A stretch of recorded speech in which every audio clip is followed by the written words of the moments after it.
Hey, Ann, can you do one more mic check so they can check in the room that they can hear you? Sure. Can you hear me? This is Ann McDonough joining the meeting with Zoom. Yes, we can, Ann. Thank you. I can hear you, Ann. Can you hear me? Do we need to continue? I have my system indicates that my microphone is working, and Nathan, you are muted. So. Okay, I can hear Ann fine. So, all right, we'll call the Dubuque County Board of Supervisors work session to order, and it is. I see Tom. Sorry. Did somebody have something to? I don't know if Ann can hear us. Ann, can you hear me? This is Dave Baker. Hello, Ann? Jesselyn. I see Jay up on the board, So you can't, Ann can't hear us. but no volume. No volume. So hold tight. We'll try to get it. I'm sure Nathan's working on it.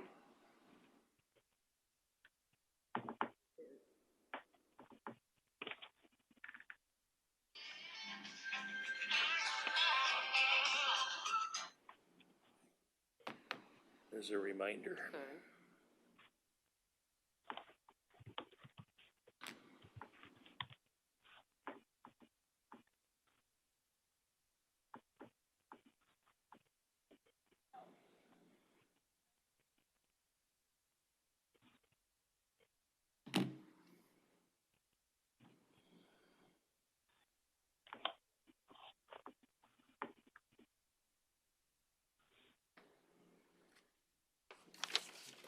We're getting some technical things worked out, Ben.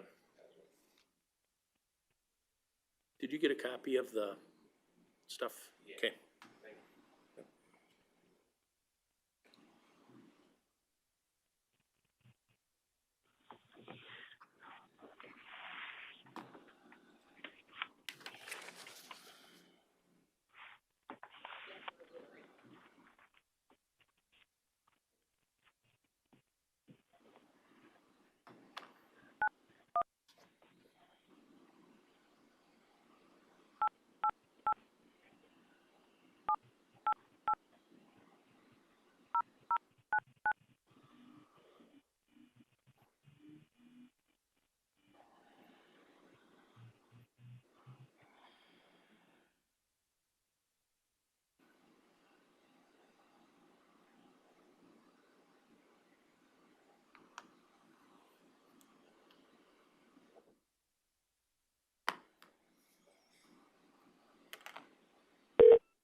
Welcome to Zoom. Enter your meeting ID followed by pound.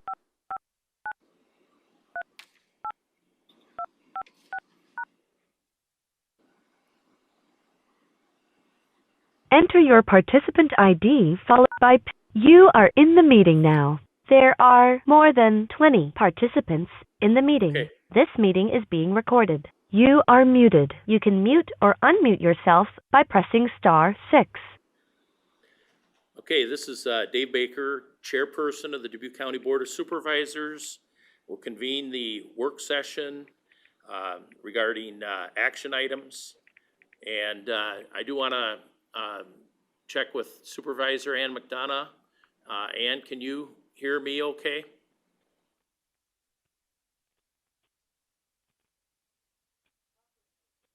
Ann McDonough, can you hear me if you could indicate?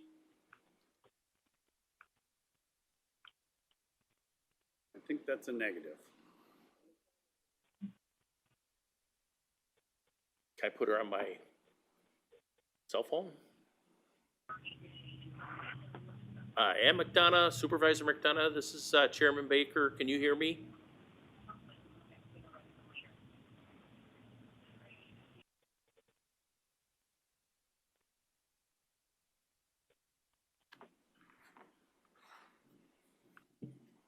You are unmuted. Okay, Supervisor Ann McDonough, can you hear me? This is Dave Baker. Yes, I hear you. Can you hear me fine? I can hear you now. Yes, thank you. Go. All right. All right. We didn't want to start unless you were good both ways here, coming and going. So, all right. I appreciate that. All right.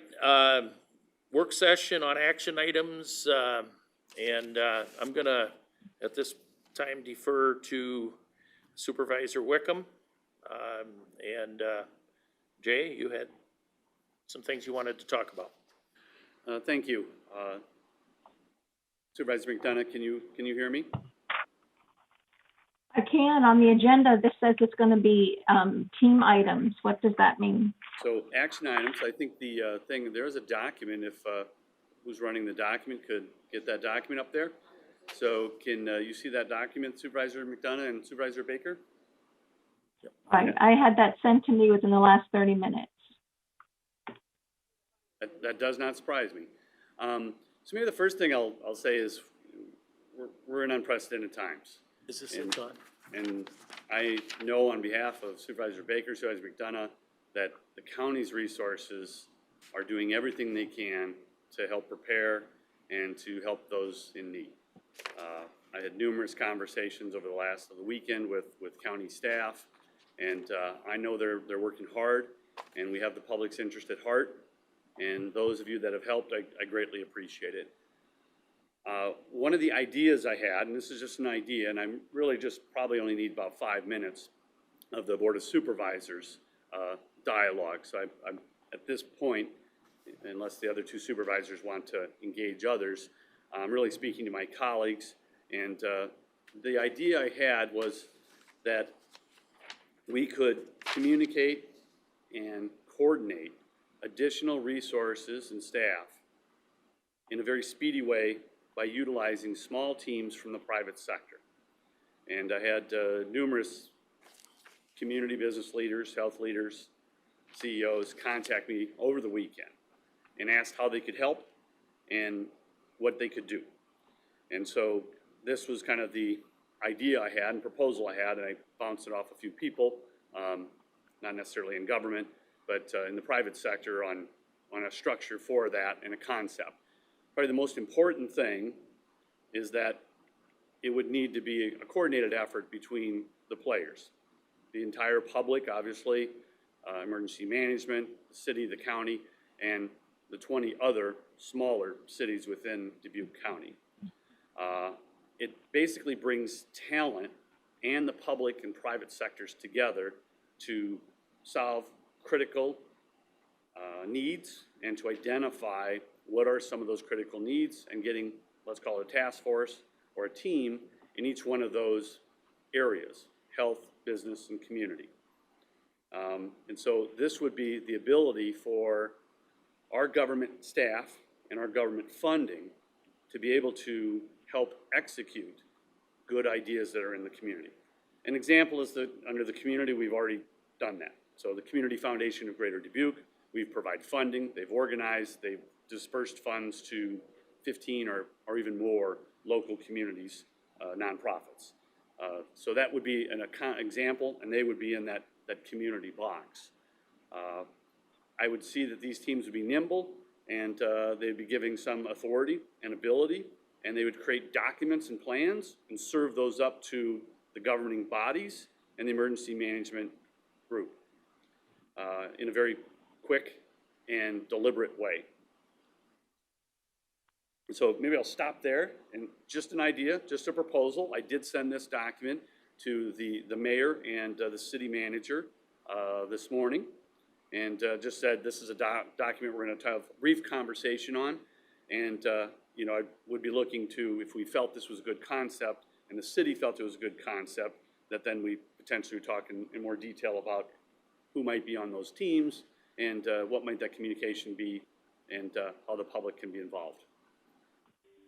So thoughts, questions? I can, you know, I think it's, I think it's a good idea having the experts from the community.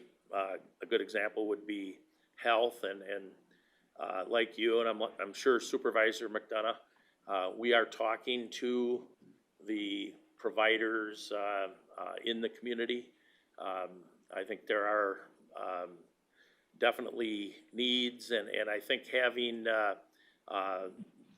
in addition to our staff, led by Tom Berger and Patrice Lambert, Dr. Bobby Canero, and backed by the Board of Health, having private sector expertise on the team, I think is a really good idea. So we have healthcare, business, and then the community, which I assume would include human service agencies and such, unless I'm Yeah, I think mistaken. my concept of these teams would that they would be small, but there'd be multiple people obviously involved to deliver services. And, I looked at it from both a health and an economic issues. That's why the business and the community are in. And just trying to get more resources, more brain power, and the ability to document identify what those key problems are, create a plan, and then act. And, we can all think of examples, but, in the healthcare supply chain, that would be an example. So availability of hand sanitizer, masks, those types of things, get a small team that can coordinate between all the governing bodies and give additional resources to those that are in government and those that are in need.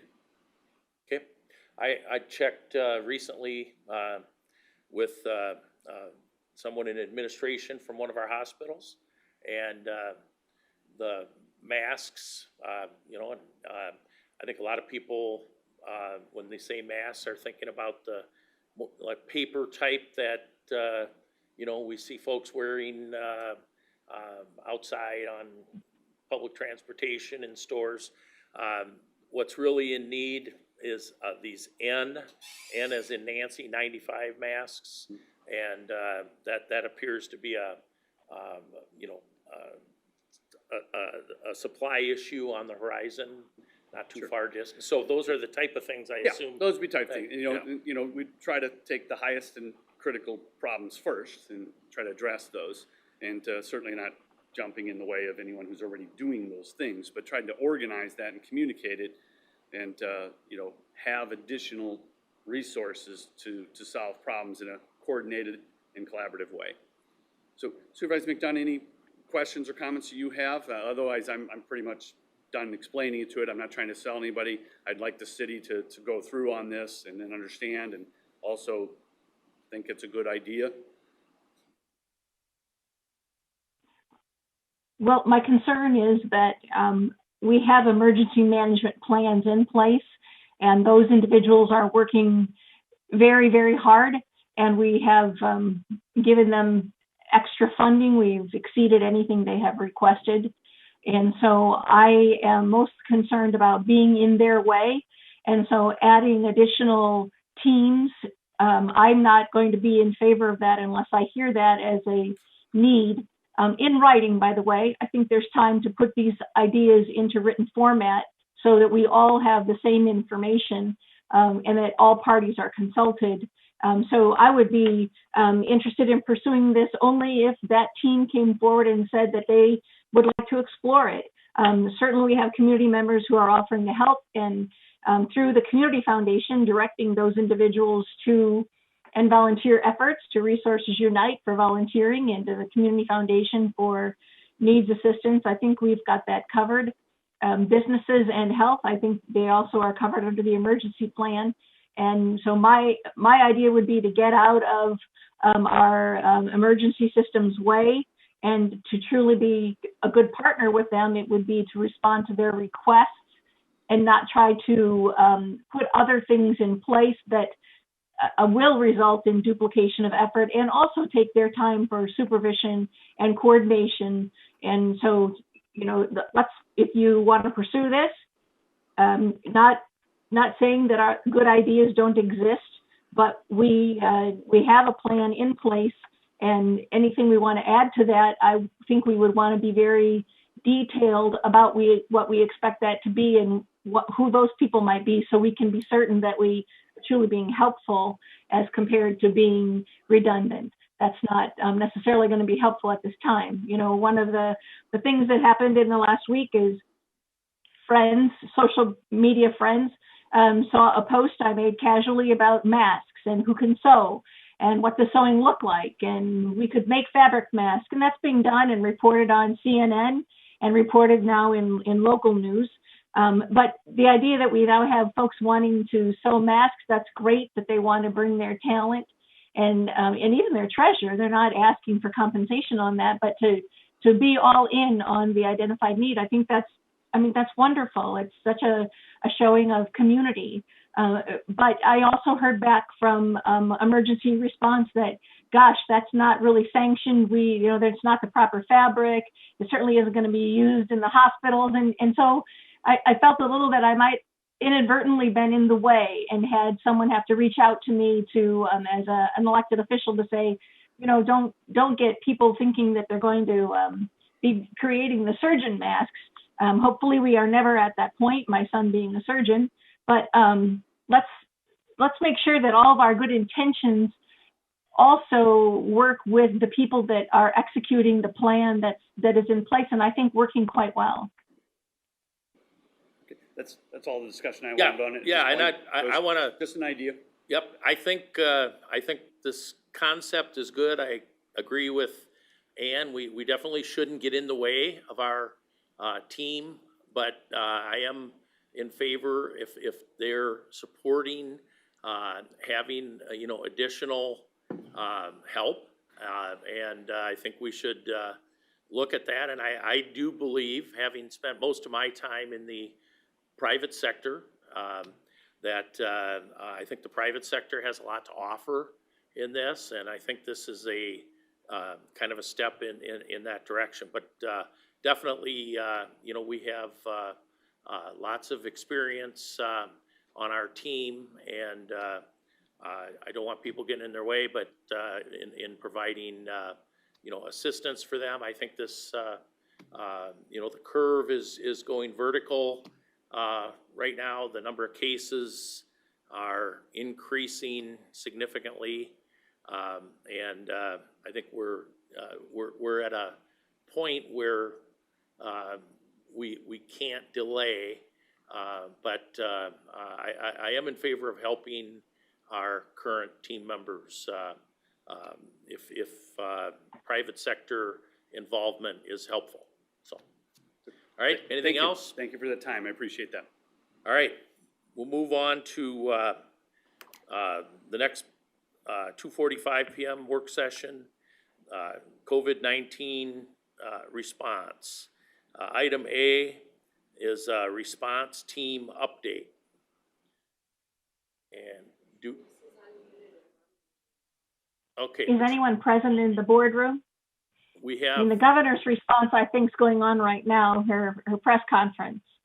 Maybe it's concluded, I don't know. Our timing is such that we can't do that. We have Patrice and Tom on Zoom, is that correct? His question was who's in the We boardroom? have Supervisor Wickham, Supervisor Baker, Dawn Sherman, and Ben Fisher from the TH. And we are all And Patrice is with us. we're all appropriately spaced. Is Patrice live with us, or is she by Zoom? I guess that's live as well. She's by Zoom. I do see Tom Beshen. Okay, I don't see her, but I do see Tom, and value that he's, as a volunteer, staying with us for, I think, every meeting. So thank you. Who was going to lead the response team update? Was that Tom Berger? I think Patrice was. Are you on there, Patrice?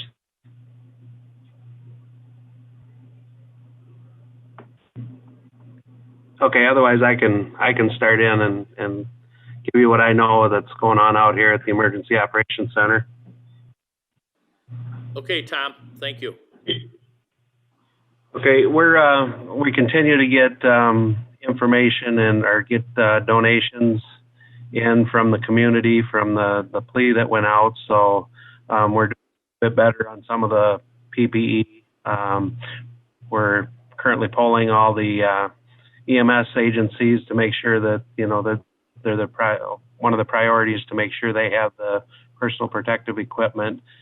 We do have requests into the state on some of the items that we don't have locally. So we did a small shipment from that yesterday afternoon.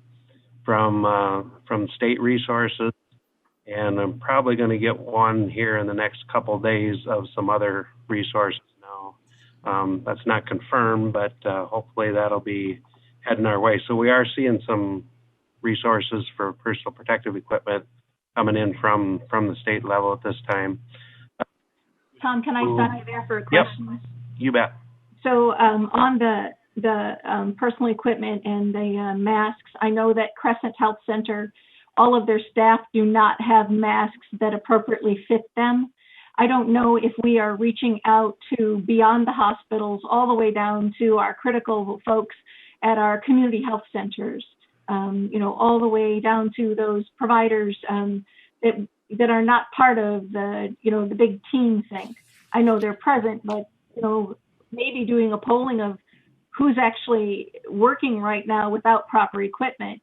That might be something that we want to be, examining as well. The Crescent is part of our Dubuque County Public Health Care Coalition, so they get in on all the correspondence, and we actually have one of our guys that are working for us out here, that on his way down with requests for Gary at this point. So okay, in 15 good. minutes they should have what they need. So you feel it's all being coordinated down to that level? Yes, I mean they know to reach out, as far as the federal, as they request assistance, it's coming up through. We're working to fulfill them on a priority need basis. And I think it's important also just to note that when these things come into me, Todd, I'm not calling you. I am not calling Patrice. I am not calling Mary Rose. I am honoring what's been requested of us, is to not make all the fine detail something that you have to respond to because I'm an elected official. I am trying to be sensitive to that. I appreciate that, but if you do know of a medical facility, they should know how to get a hold of me out here, and we can get them on the list. Now, we don't have a whole warehouse full of stuff, obviously, but we're a lot better than it was Friday morning. That's for sure. Wonderful. Tom, this is Supervisor Jay Wickham. I know that you had done an inventory of some of our PPE equipment across the county. Have you had an opportunity to look at that and then understand from the medical community what their current needs are and how long our supplies would last, and then what are our projected needs and how long our supplies may last? It's really tough to tell now because the EMS agencies are not using a lot because the numbers haven't spiked yet here. We have a rough idea what they're using, kind of just with like symptoms calls that they'd be using some additional personal protective equipment on. We have that number, but again, without the that we're anticipating and what they're going to have to go through, I guess we don't really know the number yet. Okay. We can anticipate a little bit on what happened elsewhere in the world, but, we do not have an indefinite supply of equipment, but, we're just, as the state prioritizes, they go out kind of 4 to 7 days. What are you going to run out of in that time frame? How many are you using? So we're working getting a survey out to our long-term care facilities and such like that. They have what they need. Yes. Okay. So surveying that number. Okay. Thank you. It's still kind of a shot in the dark, though, as what we're going to need. Okay, Tom, Dave Baker here, talking about the masks, and it was after I talked to you that I talked to the administrator from a hospital about these N95 masks. Are those the masks that we have, or do we have the other kind that, because what I'm hearing is that the concern in the near future are the N95s. That's what we had a donation of almost, quite a few of them this morning. The N95 is what we have. What we don't have is the surgical procedure masks, and we're hoping to get some of them in quick because we want to, people can use that, we want to use them without going into the N95s because they don't have the surgical mask. So, right now, we're doing a lot better on the N95s than we were, and that's mainly from, a plea that went out and people donated, as well as some that we received or had on stock here. Okay, thank you. And any questions for Tom Berger? No, Tom, thank you. Jay? I have one more. Any inventory or comments related to ventilators? Is that a known quantity in our emergency management, working through our health providers and those institutions, of how many we have, and do we have any in reserve? That's something I'd have to relay to the hospitals. I don't, they're kind of a specialized equipment, but I'll make a note for that for our health coalition. But, okay, thank you. I know it's probably not enough of them, Geez, Tom, is that something that you can follow up on in between meetings? We're scheduled to have a meeting Wednesday at 10. Maybe you can provide us with an update at some point? He's muted right now. Okay, Tom's muted. So. all right.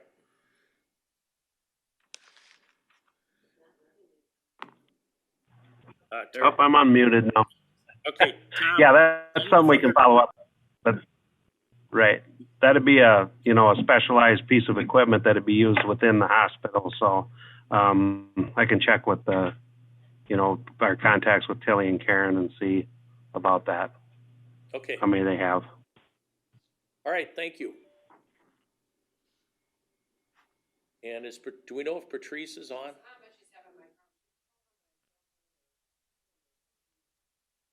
Okay. Any other questions for Tom Berger? Tom, have you been in coordination with the other communities and their response leads? And anything you could comment related to that?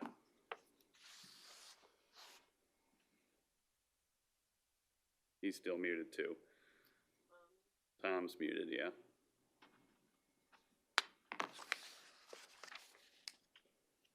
There he goes. Okay, Jay, that was for me. Yeah, we did have the one webinar with all the cities on Friday and kind of updated them where we were at. Make sure they follow the request and funnel any kind of request for state assistance through the Emergency Management Agency.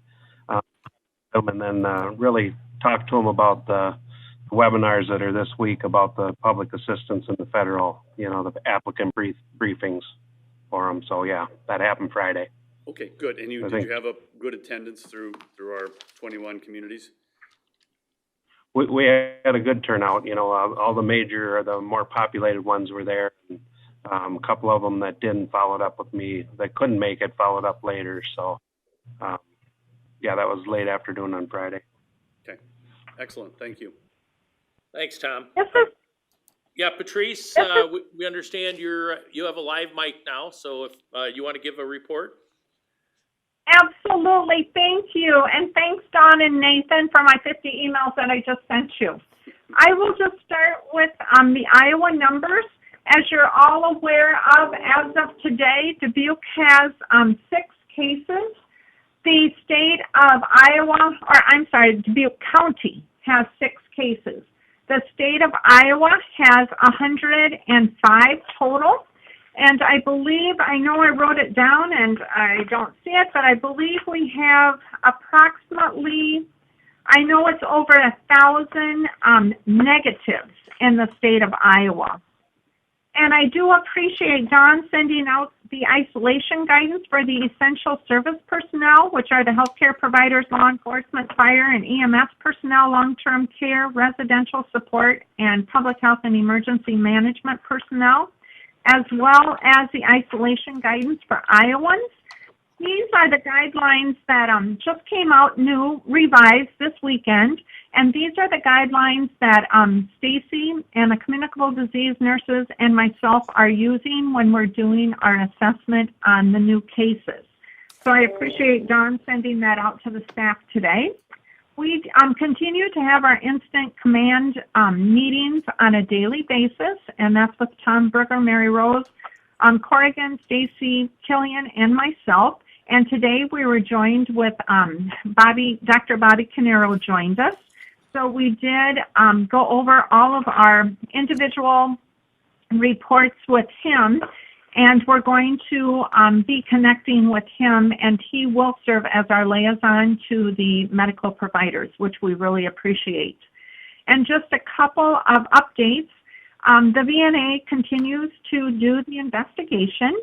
They have submitted an order for additional thermometers to be given out to the public, and our first shipment did arrive, and then we do have a second order in for 288 additional thermometers, because with all of our isolation cases, we do have to do temps, and we do provide those thermometers to those people.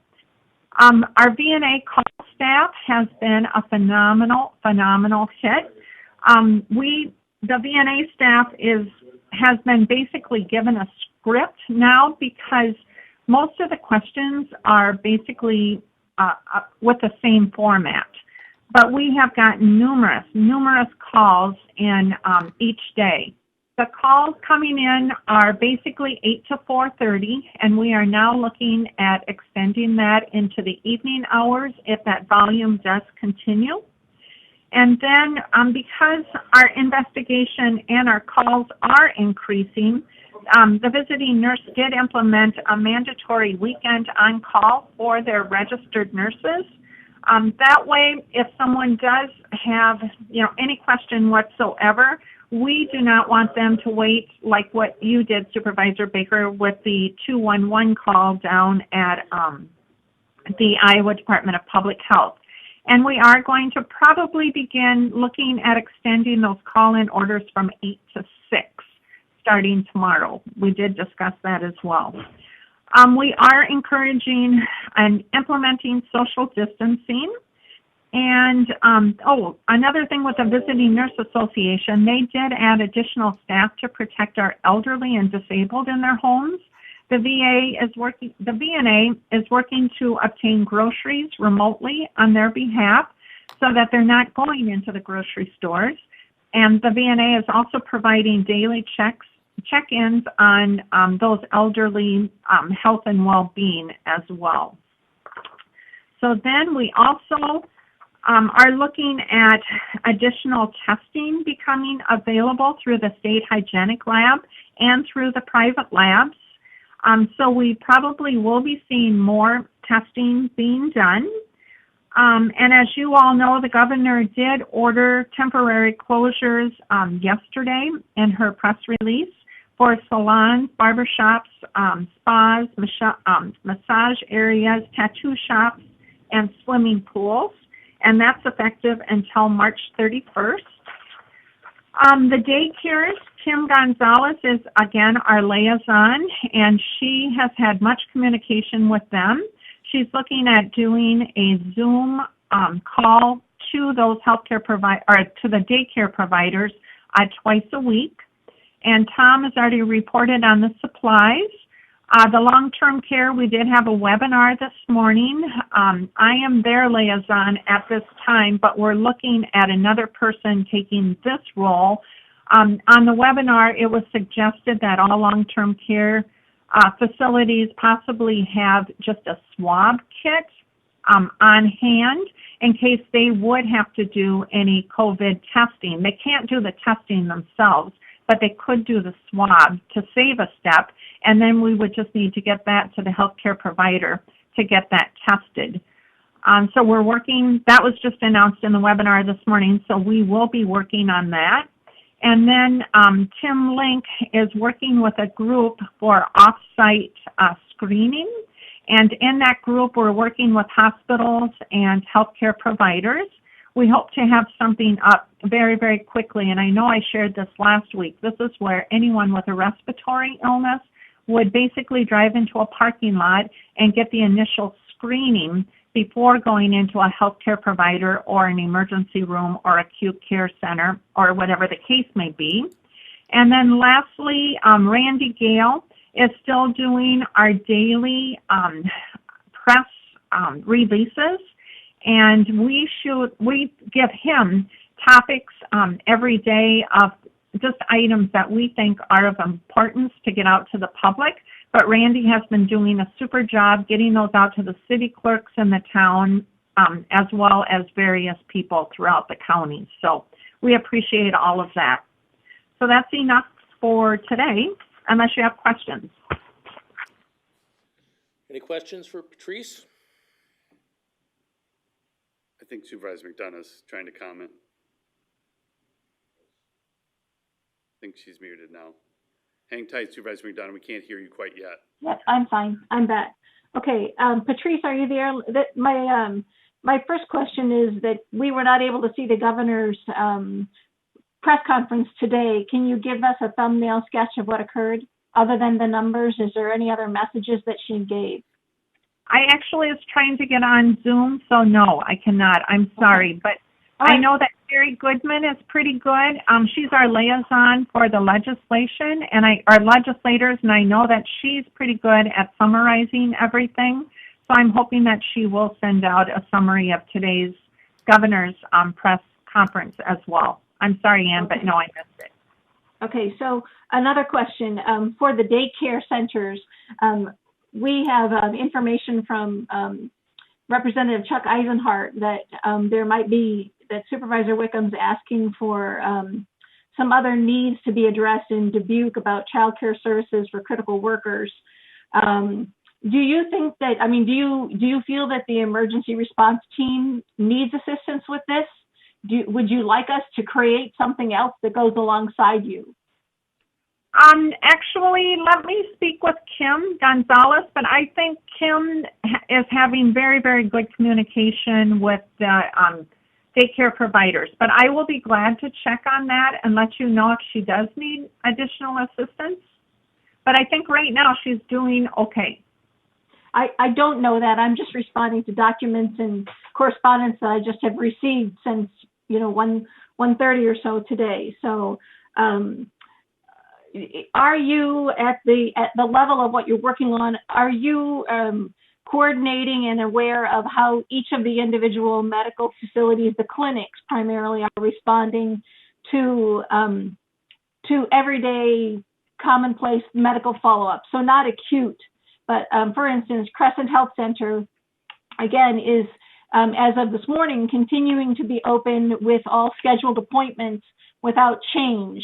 Are you involved in that? Are you aware that that's their status? And is there anything that you're doing all the way down to the clinic level?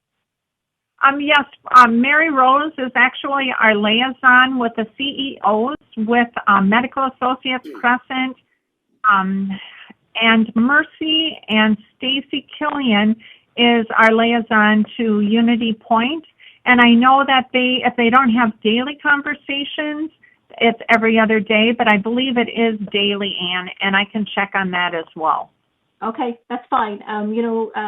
As we look at this, I know that one of the recommendations I think that the Board of Supervisors is going to be discussing is sheltering in place, and the disconnect between whether we should be sheltering in place versus we still have health centers that are continuing to see patients for everyday ordinary scheduled appointments with no disruption.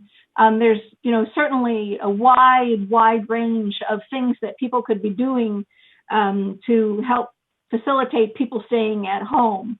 So I just want you to be aware of that and asking you to make sure that we're working with all the way down to the clinic level, not forgetting the health center that's got some constraints because of the CDC and HRSA. So they have other compliance issues they have to worry about. So I would appreciate your response there. Do you need any greater assistance, or does Randy Gale need greater assistance in terms of communicating and spreading out, getting out messages to the public? Not to my knowledge. We do communicate, like I said, daily with Randy, and he has not expressed any overwhelming matter right now, but I'll gladly check with everyone before Wednesday. Okay, because that is something that we could be purchasing services for of some kind. If we needed to help with the city with, an extra person, I have had a request from Mayor Roger Oberbrockling from Luxembourg to maybe amplify some of our messages, update our website to be more responsive as to updates as well. And I have seen some changes to our website, and I'm appreciative of that. But so the marketing piece, the marketing and public information, I would like to have you help us understand if there's greater need there as we, meet twice a week. And then finally, I want to ask you and give you opportunity to give your professional and expert opinion about the issue of whether or not Dubuque County should be issuing proclamations about sheltering in place. I would hate to lose this opportunity to have you here and not be able to address that. I know that there's been a tremendous amount of discussion. I was in a conversation with the governor's office last night about whether or not Dubuque County is going to take this unprecedented step. And I need to have your guidance. And if you have questions about that for the board as well, I think you're a critical piece about how we handle our emergency response and any idea that we should shelter in place. Do you have any comment you want to make about that? I'll be honest. I would just refer to CJ, and maybe you already have done that for the legality. I know that any mandates work much better if it's statewide versus one county over another. I know that we are trying to stress people to stay at home, but maybe a mandate is needed to do that, stressing staying at home. I know I also am questioning, even when the governor did make it statewide for the bars and restaurants to close, law enforcement was not informed of immediate action, of what they should do if the bars did not abide by that. So I think that's only an example, but I think that there's some areas that would need to be addressed before an official mandate would go in. So I have really truly been thinking about this on both ends of the spectrum. And again, we are all here for the safety of the county residents. We want to flatten that curve. We don't want to overwhelm the hospital or the healthcare system.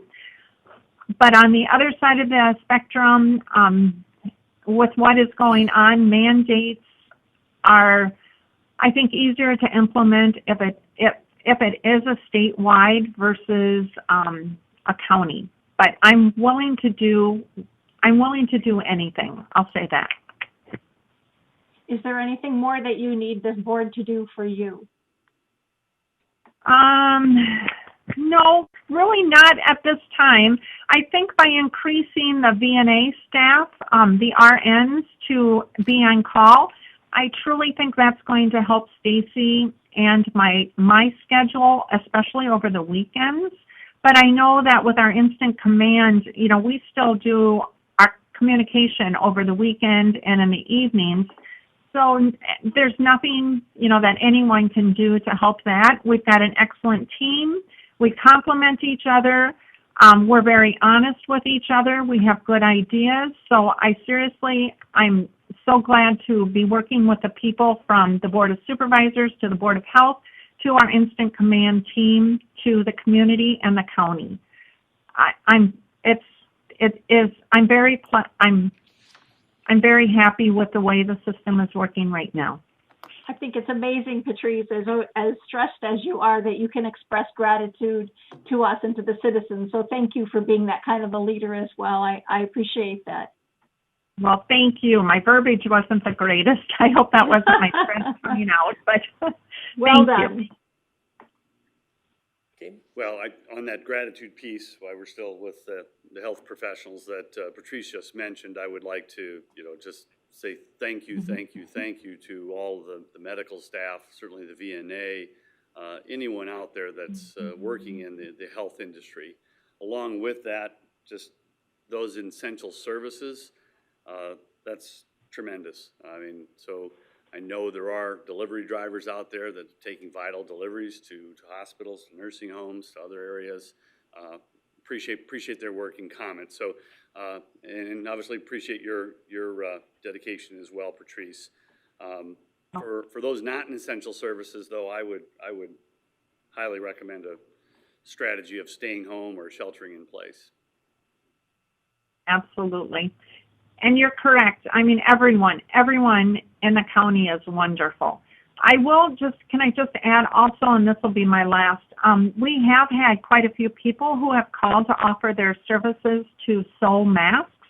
And again, I have been in communication with the Iowa Department of Public Health, and they're just telling me to hold on that because, again, they're researching the fabric, the dimensions, and everything else.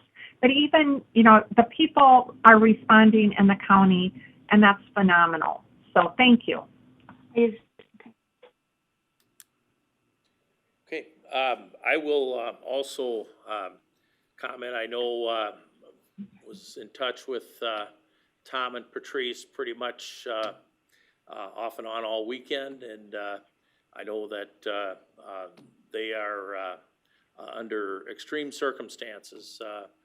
Their experience and leadership is showing through, and I think to the benefit of the citizens of Dubuque County. And again, my goal is to make sure that we provide Patrice and Tom and the rest of the team with the resources necessary to fight this pandemic and make sure that we're staying ahead of it. And I think we're doing that, but I want to make sure that we have an eye on what the future might bring, and the trends on a national level are not looking good at this point. So, but we have great effort, and we also have unsung heroes throughout the community, people who work at the hospitals and nursing homes and other facilities. We talk about our firefighters running into a burning house or burning building. And that's the equivalent of what our healthcare workers are doing in this, with this pandemic, because they don't know what they're possibly taking home to their families. It's having an impact on all of our providers, and we need to keep them in mind, keep them in our prayers, and we certainly have to obviously hope for the best, but prepare for the worst. So, thank you, Patrice. Thank you. All right, any other questions for Patrice?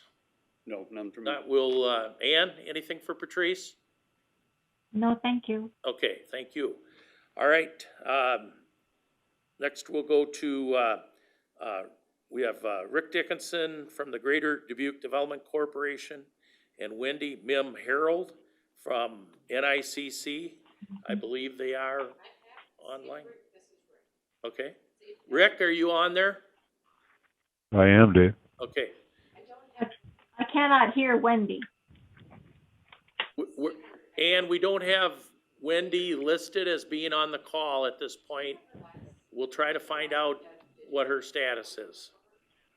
Very good. Welcome, Rick.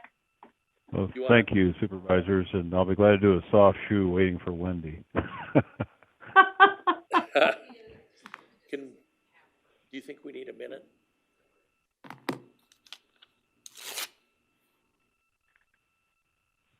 Is this a presentation with Rick and Wendy together, or is it one and then the next? I think it's one and then the next with some overlap, I think. Okay, I see. Necessity. I'm gonna ask for a brief 2-minute recess while we're getting Wendy lined up. I'll make a motion to recess for a few minutes. Okay. Second. All in favor of a brief recess signify by saying aye. Aye, and Aye. stay on the Zoom Aye. meeting, please. Don't Thanks. leave, don't depart. Yeah, The Zoom stay with meeting. us. Well, with us. I wondered if Nathan had soothing music that he was going to play, our IT director, or, If he doesn't, I could hum a few bars. 3263. Yeah, it could be that one right there. What is the one? 563, Okay, 562, okay. 3263. And I see a 263 on there. Let me unmute her. Yeah, I'm here. I'm muted. Thank you. We found you, Wendy. We found you. You probably heard we are in recess, though. We'll just hang tight, and you and Rick will be on the agenda when we come back into session.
Okay.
Hello?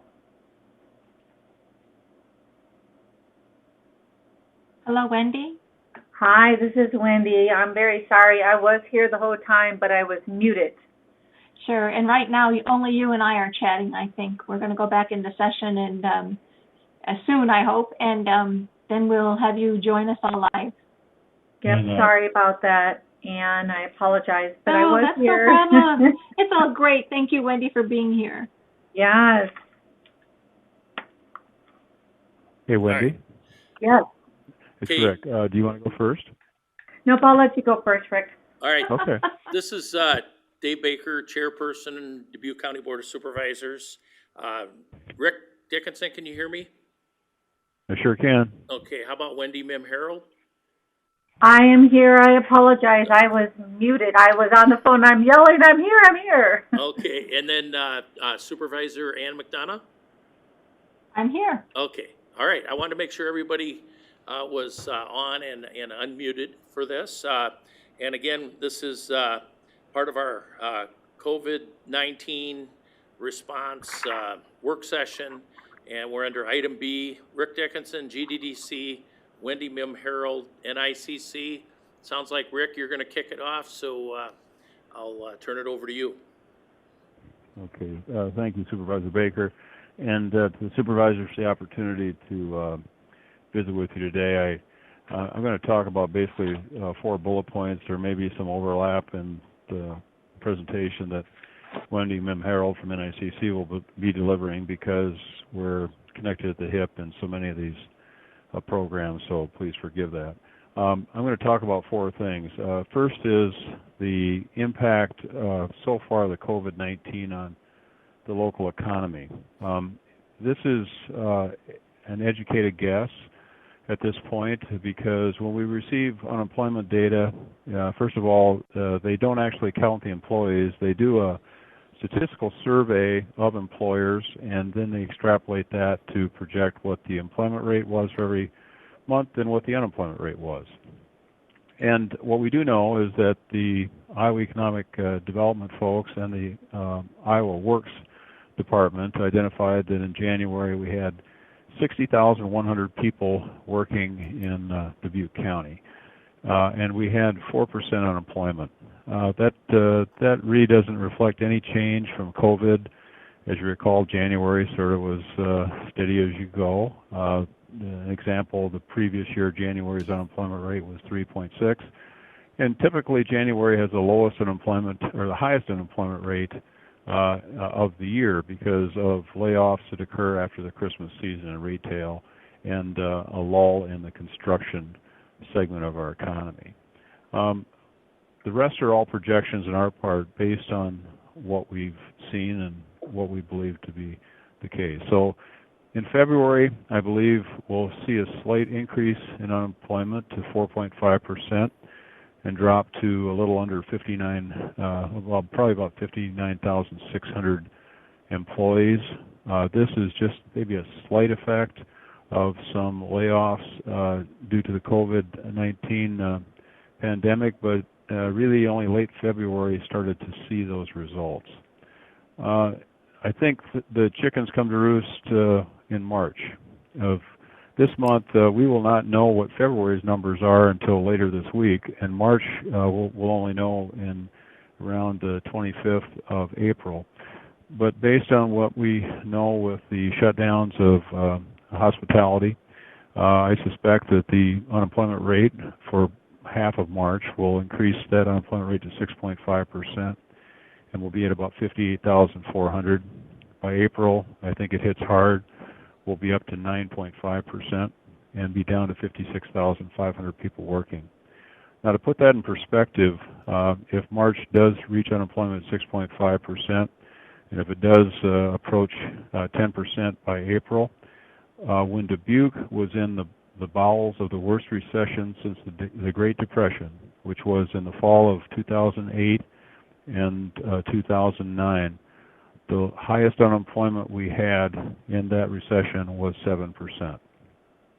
I believe that the unemployment rate for the COVID-19 epidemic or pandemic will exceed 10%. And in May, June, July, and August, it will be 10% plus. And the extent of that is dependent upon the ripple effect that enters into the service sector, manufacturing, and other segments of our economy. The primary driver that will bring it to that 10% level is the amount of hospitality employment that we have in our market. 600 people is 1% of our workforce, and right now, prior to the shutdown of that industry, there were just shy of 6,000 people working in that industry. Some of them have closed completely.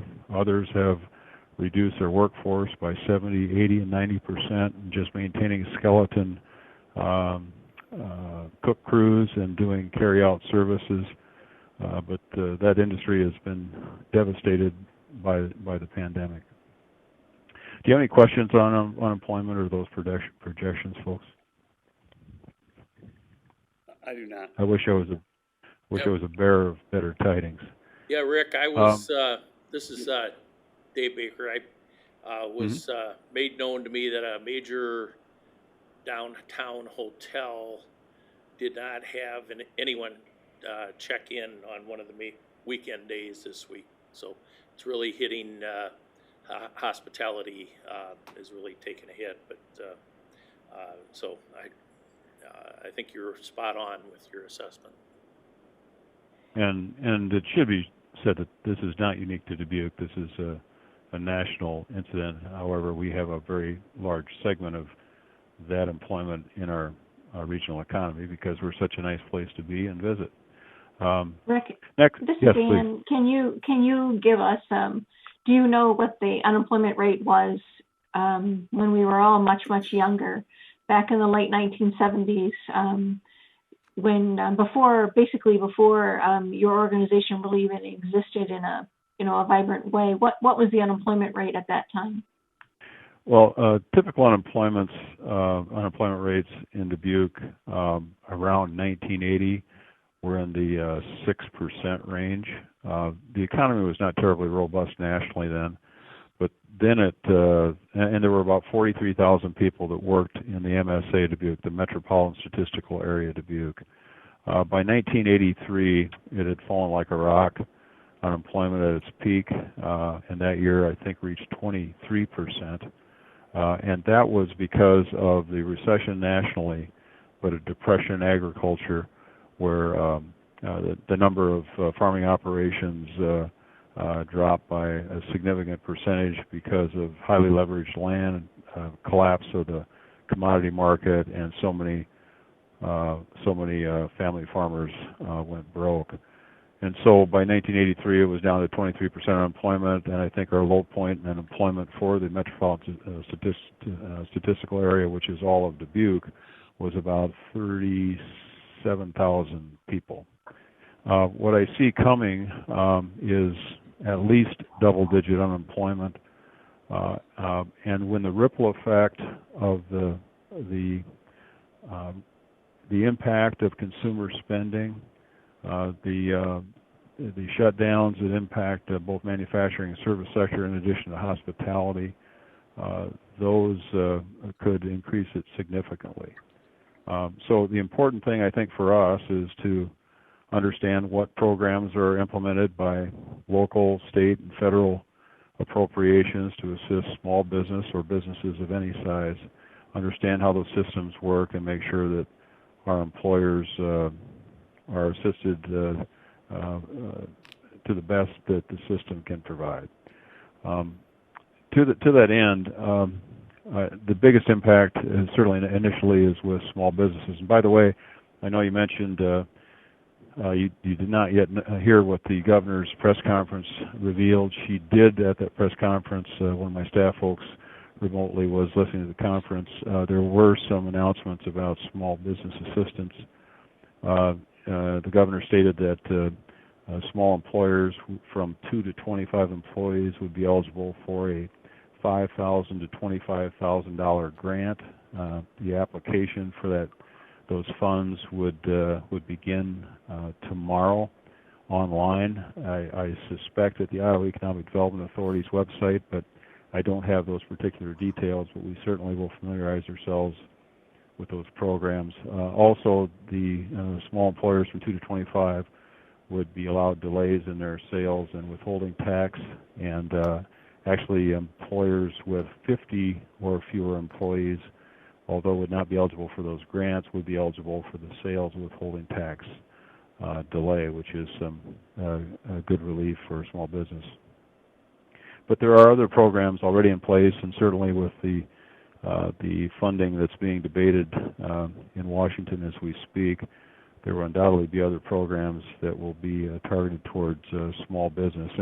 And small business on a national level is defined as an employer that has 500 or fewer employees. So there's some pretty large companies in that category. The first resource available to small business was an SBA emergency fund, which provides 3.7% interest, I believe, loans up to $2 million for small businesses. It is a loan, not a grant. The application process goes through the SBA, and it's a very complicated online application requiring a great deal of financial documentation, and requires almost without question, especially for the smaller employer, some assistance to successfully navigate the gauntlet of that application. There will be other programs as well, and I think rightly those other programs will have a lot of rules and regulations, and I think it's important that in some way, shape, or form, we as a community coach and help facilitate the application of those funds for the employers in our market to make sure they get what they deserve and get them back on their feet as quickly as possible once the pandemic has subsided, and hopefully have them come back stronger than they would have otherwise rebounded. Any questions on that? Any questions for Rick? Thanks, Rick. Rick, third, yes, sir. I said you have one question. Do you know when you plan to reconvene your board, or at least your executive board, and have either an update or new ideas new ideas and opportunities, and how we can help? Well, first of all, our full board was to meet tomorrow. We've actually canceled that. It's a very large board, 46 members. Mm-hmm. Difficult to have that on a conference call. But we are informing our board of all activities, giving them all reports they would have otherwise received in the full board meeting. The next exec board meeting will be a month from Tuesday, but we are working with our officers and members of our board and the business community to develop strategies that may well be put in place with executive approval from the board prior to the next board meeting. So the board wants us to be aggressive and trying to make sure that our office does everything it can to serve the employers in the market. And to that end, the third thing I wanted to report on is collaboration.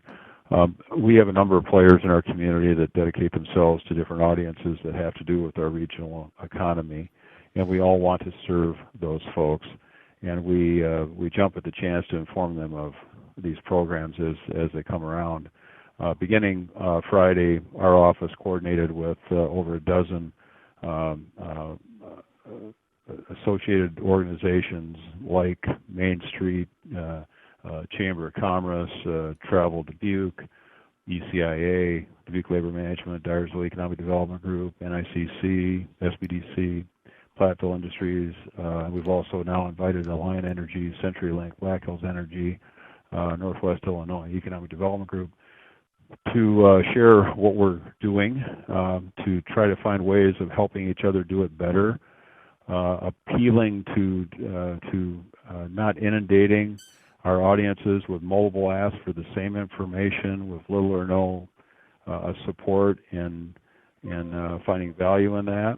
And that's a challenge because everybody wants to be the champion, but we're trying to find a way to get people to really try to sit in the chair of that small business that's struggling already, and when they get 6 emails from 6 different entities telling them about the SBA disaster service program, when really all they need is one agency to tell them about it and then help them apply for it, we're trying to find a way of making that a reality in Dubuque, which I think will separate us from the pack. And lastly, this is a little off base for us, but it's right in alley of what you discussed with Patrice and Tom. And by the way, I think you're very lucky to have those people serve the citizens of Dubuque County. I'm very proud of them and all that they do. On the issue of N95 masks, I don't know. I think all three of you know that I have children that are involved in the healthcare industry, and so I try to follow what they're doing, and I fear for them because they are in the trenches in this crisis, and I think we should all be concerned about our healthcare providers. And I know that the safety equipment is scarce, and it's going to be scarce for another few weeks. And in conversations with healthcare providers in the community, knowing that these N95 dust masks are needed, I actually looked around my house. And between my garage and my basement and my shop, I had 44 N95 dust masks.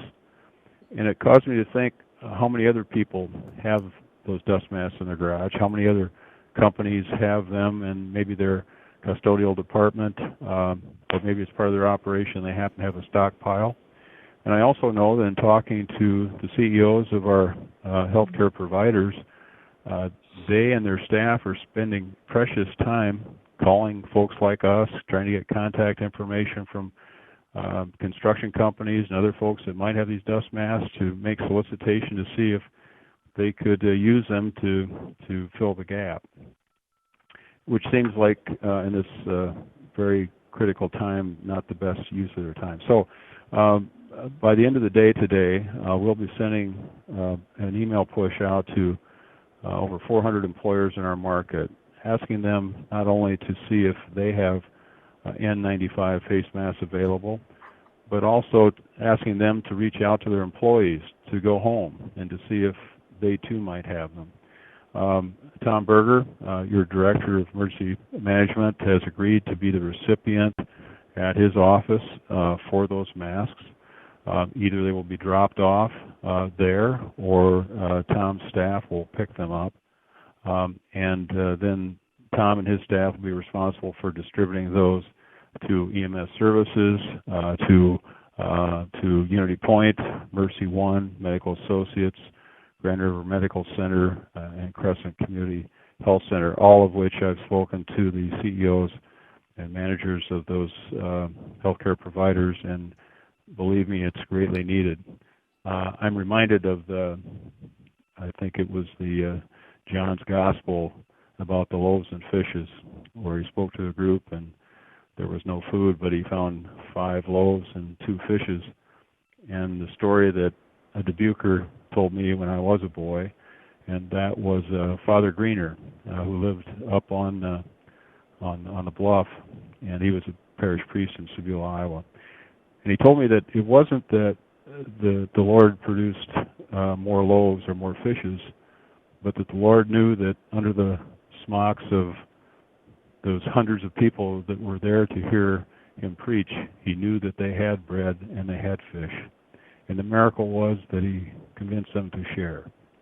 And that's the appeal we'll be making to our businesses and their employees, to see, to fill the gap in the next 2 weeks, to may share what they have, to see if they have these masks, and to make sure that my children and the other healthcare providers in this community are safe. So that's what we're up to, and I'll be glad to answer any questions that you might have, and also thanks to Tom Berger and staff for being a big part of this. I don't have any questions. And any questions for Rick? No, thank you, Rick. Thank you, Rick. Thank you for your leadership.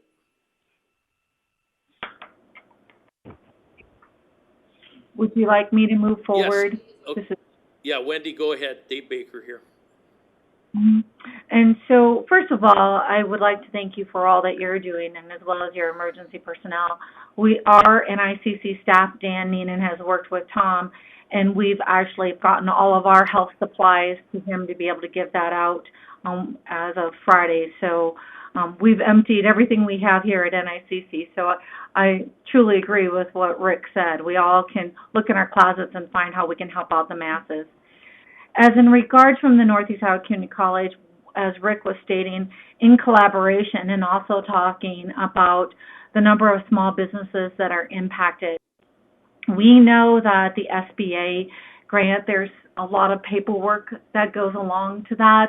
And with our businesses, they're under extreme pressure right now. So we're looking at how we can gear up the Northeast Iowa Community College partners and host the SBA and SBDC services for our district, especially in Dubuque County. We want to look at how we can expand our counseling services to assure that we're looking at we're not going to be doing a lot of counseling for new businesses at that time, and to retake our current counselors to be focusing on the retention, but knowing that there's a need for additional people to be able to bring their expertise and help individuals get through the SBA grant if they'd like to. The application that the state of Iowa just has announced that is due March 31st for funds for $5,000 up to $25,000 for our small businesses. And we know that there's going to be additional stimulation package that will be coming out. So we really want to be able to have that opportunity to collaborate and partner and look at who else we can bring in as consultants to help those small businesses. So that's something we are looking at gearing up. Don't have all the plan completely in place as of today. Have some ideas of some folks that who have retired who would probably be more than willing to come in and assist us and get them trained up in a quick area to be able to provide those services to our businesses. So that is something that we are looking at the community college to partner, as well as we are willing to assist in any way that we can with communication, and Dan Neenan, any way that he can help your health EMS response team that we could bring to the table, and any of our staff where there's additional help that you may need. We're willing to do a call to action to provide any services that we could do.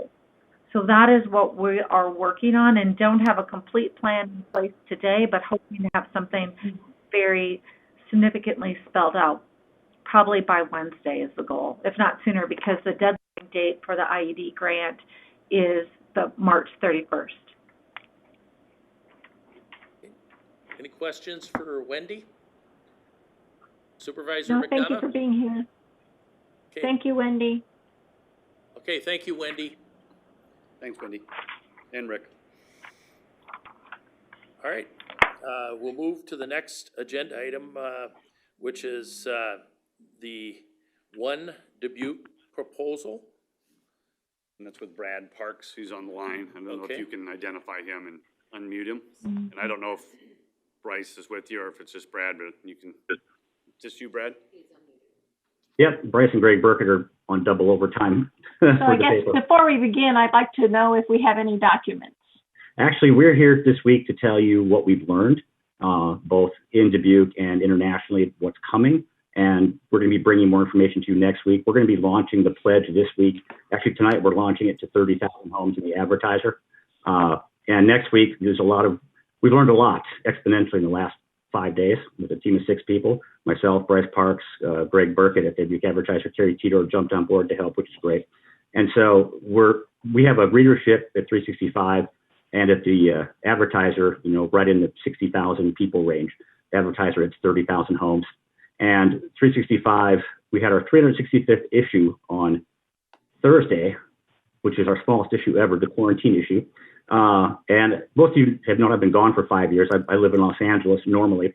I bought the Hollywood Film Festival about 5 years ago. I work quite a bit internationally. We have 70 national partners. And our year got canceled 3 weeks ago. Unfortunately, I've had the chance to work with film foundations in Iran, in Italy, in Shanghai, Beijing Film Council, and I've watched each one of these, and I'll be sending you all tonight a video from a gentleman named Galan Ramraz, who helped start Marvel with Kevin Feige. Galan is a film producer, lives in Barcelona, one of our board members. 6 weeks ago, Barcelona had a few cases. Everyone thought no big deal, and he has experienced quite a different world now. In fact, he was going to record this morning, but he's too sick to do it. I did ask some of my partners, I've been kind of talking to people, and working with Roy, talking to Jay, talking to Van Milligan. I'm a Full Revision Iowa guy, and I'm here for 90 days. The reason I'm here is during Desert Storm, my lungs are about 50-60% suffocation, which is not a great thing for COVID-19. So if I'm going to sit this out, I'm going to sit it out in Dubuque, which is a great place. But I did get back a note I wanted to read to you that came from the director of the health group that's the frontline COVID team in Barcelona that Golan sent 5 of my questions to ask, just experience. But instead of answering the 5 questions, this is what he sent me. And my introduction to him was, sir, we do have a few active COVID cases in Dubuque, but we're, a semi-municipal rural community. What are your advices? And here's what he responded with. Mr. Parks, people are going to die from this in your city. Given the overwhelming evidence, it would be irresponsible to begin any public engagement effort without that understanding as a starting point. It is now a matter of how many people and how well you can align the medical resources of your community with the rate of proliferation of infections. Wish I could give you more encouraging news, but that is now our reality. And it's pretty stark. My CEO of our company, Dave Knott, his wife, Steph, is the head of oncology hospice unit at Beth Israel Hospital in LA. Her job is to help people with terminal cancer die gracefully. She's the most kind, toughest, hardest person I've ever met. And last night she came home and wept for 45 minutes on the kitchen floor because they are overwhelmed. They can't keep up. They're not even sure if they can slow it down. And so what I've seen happen now in Shanghai, what I saw happen in Tehran, what I saw happen in Italy, what Golan, I've experienced talking every day going through in Barcelona, this is going to be here. And one of the conversations I had with Roy a couple nights ago talking about Garcetti's order in LA, of course the beaches are still full, was that people weren't really sure what shelter in place meant, and people might think that's scary because that's an active shooter situation. And Golan asked if he could respond to that, and I'll send that to you guys tonight when he sends a video over. The reality is we have a couple cases that are active in Dubuque now. That means we have a couple hundred people in Dubuque that are probably active carriers now. We don't have an active shooter in Dubuque. We have 100 active shooters in Dubuque that don't know they are, that are invisible. And because of the population rate and statistics, some people in this community might already be dead and don't know it yet. I don't want to be over dramatic about that, but that's the reality of the situation other communities have not come to quick enough. Now, the good news is, talking to my other people at UCLA, immunology people, Dubuque's a pretty great place because we're semi-shielded from large metropolitan areas. We acted quickly. People, like even Cottingham, where my sister works, they all went home early. The 365's canceled our next couple of issues. We're going to be making Jeeps for the community as a volunteer effort. And that's good news. So what we did is I've been talking to COVID people around the world that I've worked with through our film festival organizations and through Variety Magazine. And the lesson that I've learned is to be an effective community campaign, it can't just be you be scared, feel like a victim, the government's going to help you. It helps to have a proactive, positive image with a single unified voice in the community. And so we've taken some of that research to put together a simple thing that 365 and the advertiser are doing starting today, as long as this thing lasts. It's called the One Dubuque Pledge. And very simply, it's saying once a week, please extend someone one kindness. Please make one purchase from a local business or a takeout restaurant. And please say one thank you, and then tell us why you did it so we can share it with the community. And people like the Diamond Joe and others have already offered some really cool kind of Ellen DeGeneres style gifts to surprise people with. That started off our discussion last week, and that's going to go live today with the website and with the Facebook page and with 365 and with Greg Burkett's advertiser. With that said, because I'm a Vision Iowa guy, I've worked with other people in this community a long time. And Ann, your comments a couple of days ago are dead correct. There is a vast information gap between municipal and county organizations. It's a wide berth of a lot of really good people, but we've never had to deal with this before. And so we've been kind of desperately ramping up everything we have on the data side because we're software people, putting together a directory. And because of our readers, we've been researching it not from here's GDDC or here's the chamber. It's questions like, if you're a single mom with a sick child, who the hell do you call? And so the button on our site next week will be, if you're a single mom with a sick child, click here and talk to this person. And for this campaign to be effective, once I think throughout the week, as you get into what the governor's going to do, what the council and what the supervisors will do, we have to have a formal voice from you as leaders saying, this is what we're going to do. This is why staying home is safe. We have to have buy-in from the Ricks and Nancys of the world, United Ways. And then we have this whole community of influencers that we work with 365, musicians, artists, people that are business leaders that have a lot of personal networks. We've already been engaging them so that when your organization and Roy and Mike and the city council decides what our official stance is in the community, we are here to help execute that absolutely, without question. We've had some offers for funding. I talked to Jay about funding. This week is all covered. We've picked up all the costs and partners. We want to get the word out now because I think we're already a little bit too late. But we just want to let you know on behalf of Greg, Terry, Bryce, our whole team, Christina, when you tell us you need something, we're here to work for you and do our best to help spread the message and help all we can. Okay. Any questions? Supervisor Wickham? No. You guys have a tough couple of weeks, so congratulations on. My mic was up. And thank you. I appreciate you stepping up, and I love your One Dubuque pledge idea, and bringing optimism and bringing good things to people that are currently going on in Dubuque.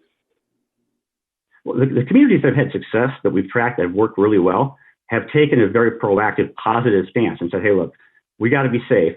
Doesn't mean we have to be stupid. And the government can't solve this, even if it becomes a depression era kind of thing economically. We have to go back to being community. And the one thing I learned from years and years of Vision Iowa, even among other Iowa cities, there is no city better or county or even economic region than here. This is a town that's actually a village that acts like a city, and that's a good thing for us. And so we just know, I know from experience working with supervisors and mayors around the state, you guys are going to have a hard month, and this would be an overwhelming amount of work to do. You probably can't do it all yourself. We are here to help you if you need it. And Brad, I just want to thank you for your presentation today, and obviously all your work that you're doing and trying to coordinate and pull together diverse partners to seek input into this. So I appreciate that energy that may not feel that it's all appreciated. So thank you.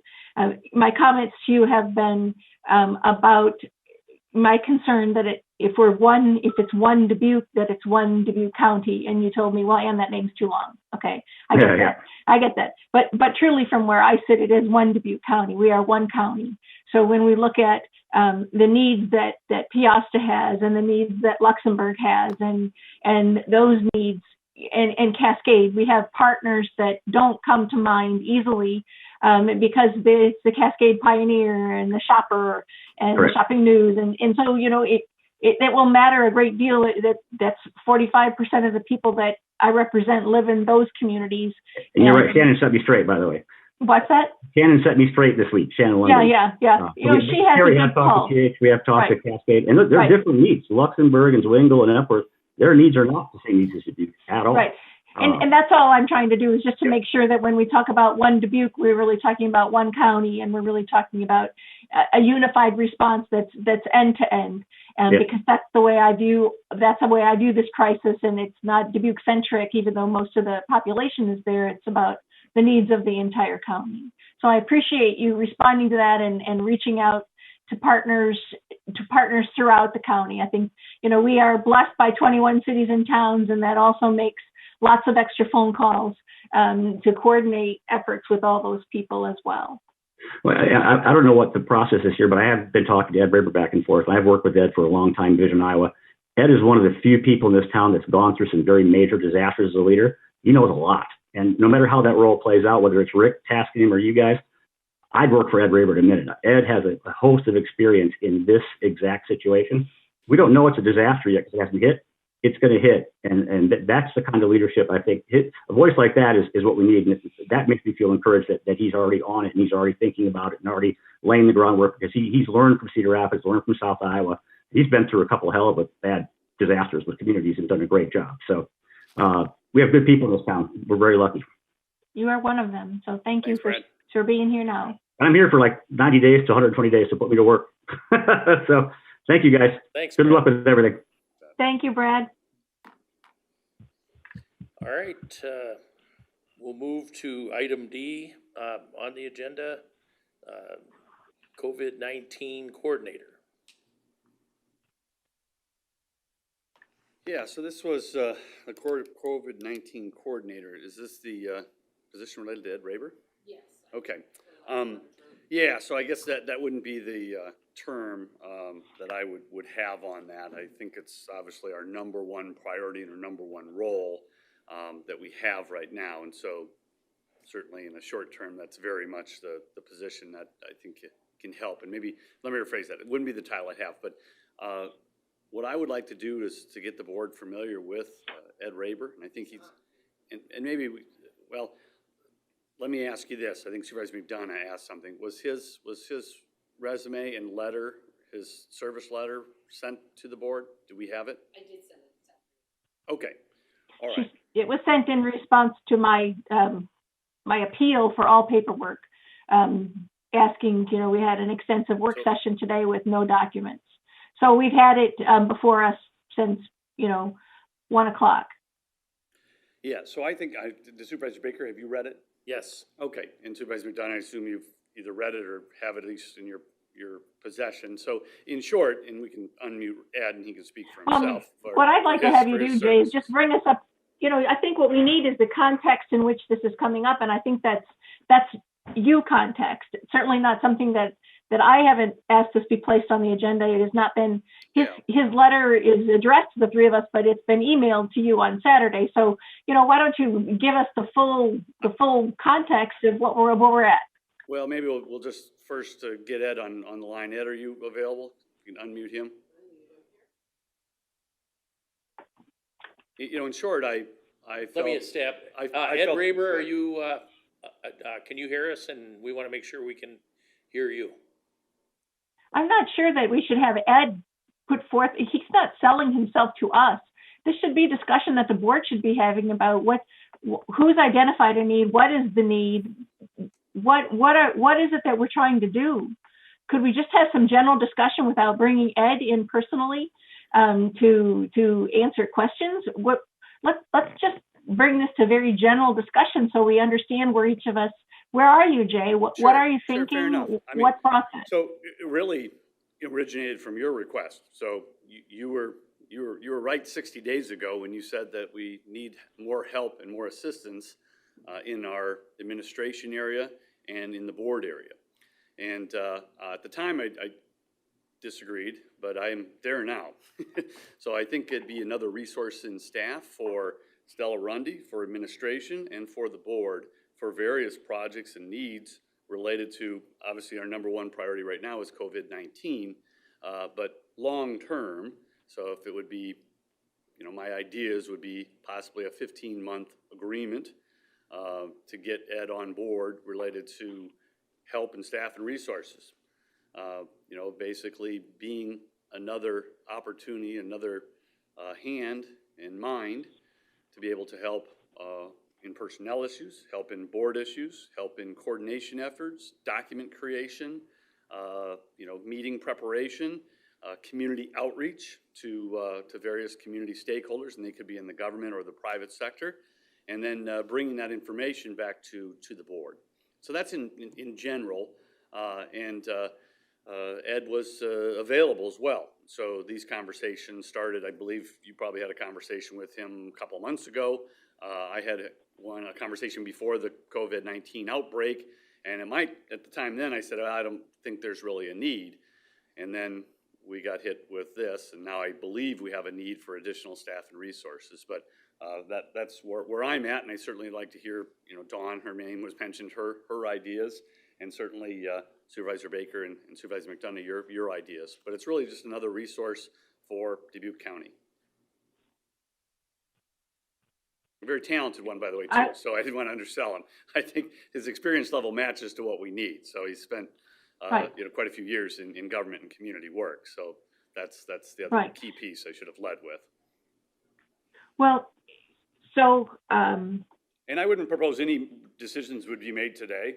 And I think if the board is interested, then we create a document. We make sure that Dawn is comfortable, and you go through the process of personnel requisition and all the things we do. And so whether that's Wednesday or whenever the board wants to do, that should happen.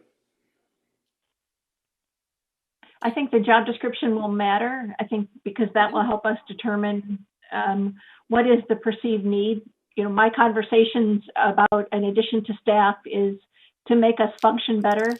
Lots and lots and lots of comments and outreach from folks to me have been, how does this board, how are we going to operate as a threesome, and how are we going to operate in a cohesive manner to get through this crisis? Maybe on our best days when we're not staring down a crisis, we don't function as the best of each of our individual skills might be.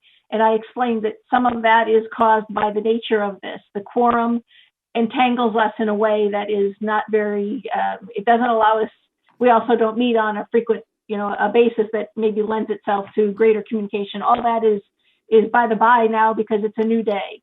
So that to have the professional help of a person, and I don't disagree, Ed's skill set's amazing. He's been a friend and has talked through with me over some months about how boards function and what government might look like to serve its citizens better. But now I am fearful that that I'm asking folks who are tasked with tremendous workload. They are working from home, but they are also trying to assist the best they can. It's hard sometimes to see what's helpful and what just is in the way.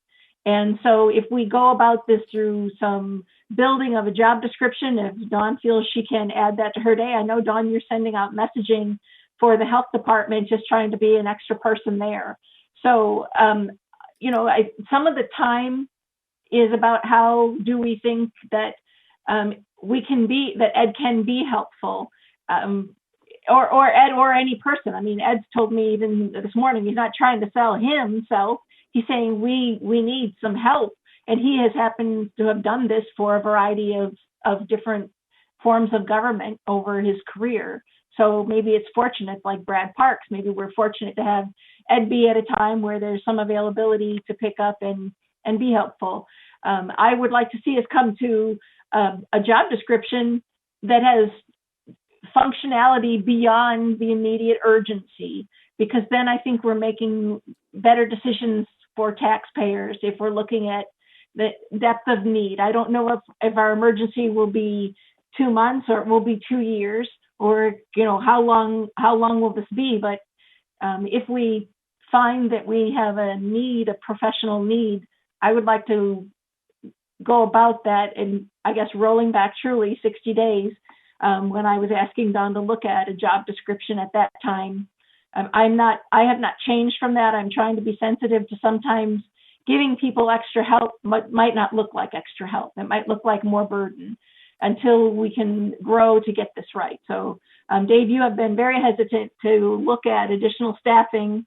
And I guess I think it's important, if we're going to do this and begin this discussion, that it's done with strong consensus, so that we know we're going to be hiring to fill a position that we all feel we need. Yeah, well, as long as you mention that, I have not been a fan of adding layers of administration. Now, we're in a different time right now. I would want to hear from Dawn that this position would add value and is necessary. And then I also would like to talk about whether this is, this position being created is as a result of the COVID-19 pandemic. And then does the need go away when hopefully this thing runs its course in however many days, weeks, or months, God forbid years, that may take.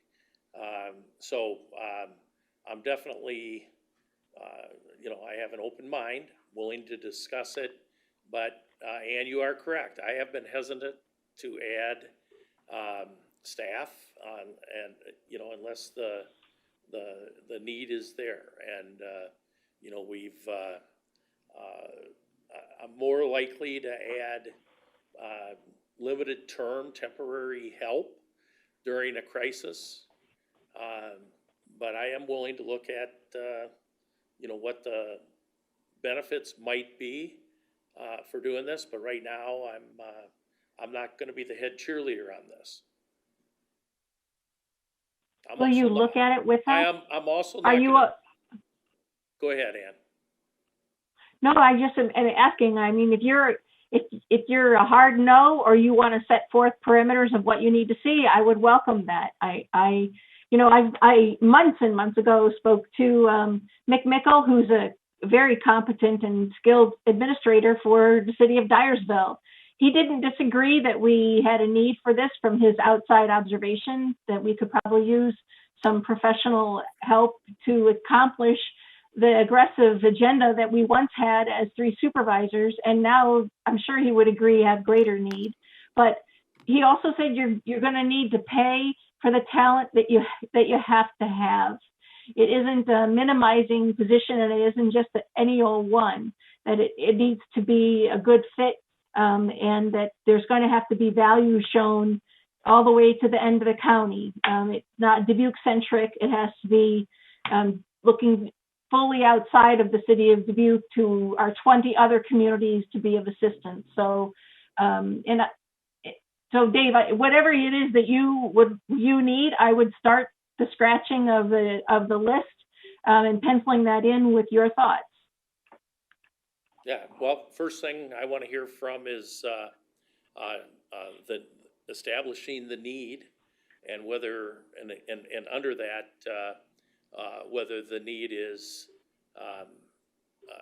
as a result of this emergency, or and then it's limited term, or is it has the need always been there, and this has just made it more apparent that more help is needed. So I'm not a hard no, and you asked that.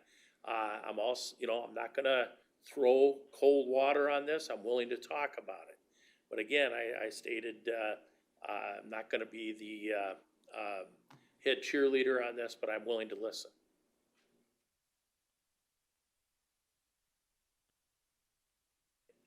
Dawn, I don't know if we have anything. Is this something we should create?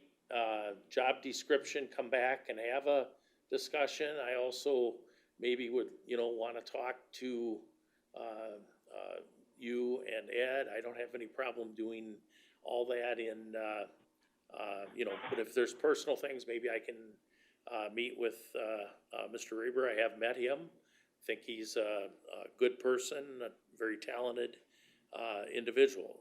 I guess that's another thing I want to know. Are we creating the position because there's somebody who's probably really qualified available?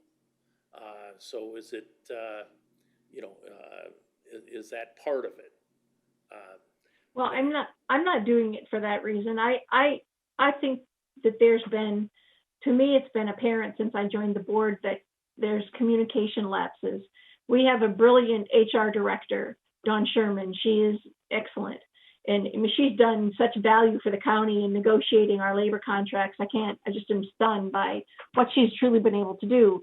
But I cannot find any model among other counties, and I've done a lot of calling to see that other counties do it this way. Many counties have 5 supervisors, and they divvy up workload. They're working supervisors, and they work between 5 supervisors.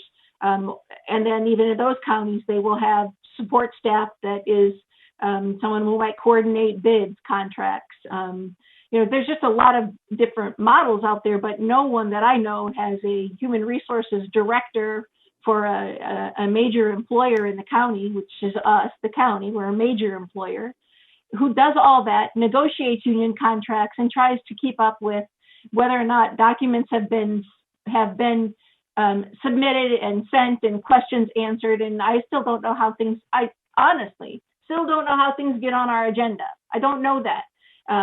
So the simplest things maybe work when it's organic, but I think all of those frays, all of those loose threads are much more apparent in a crisis. And if we have someone, normally I would want to do the search at the highest recruitment level of talent. And Dawn and I visited about that this morning even. And how do we do that in this crisis? Or do we say, do we have this opportunity that's a limited opportunity and it's a fortunate opportunity? So, some of this conversation as the chair, Dave, you and probably Dawn are going to need to wrestle with some of this so that it becomes not a public conversation.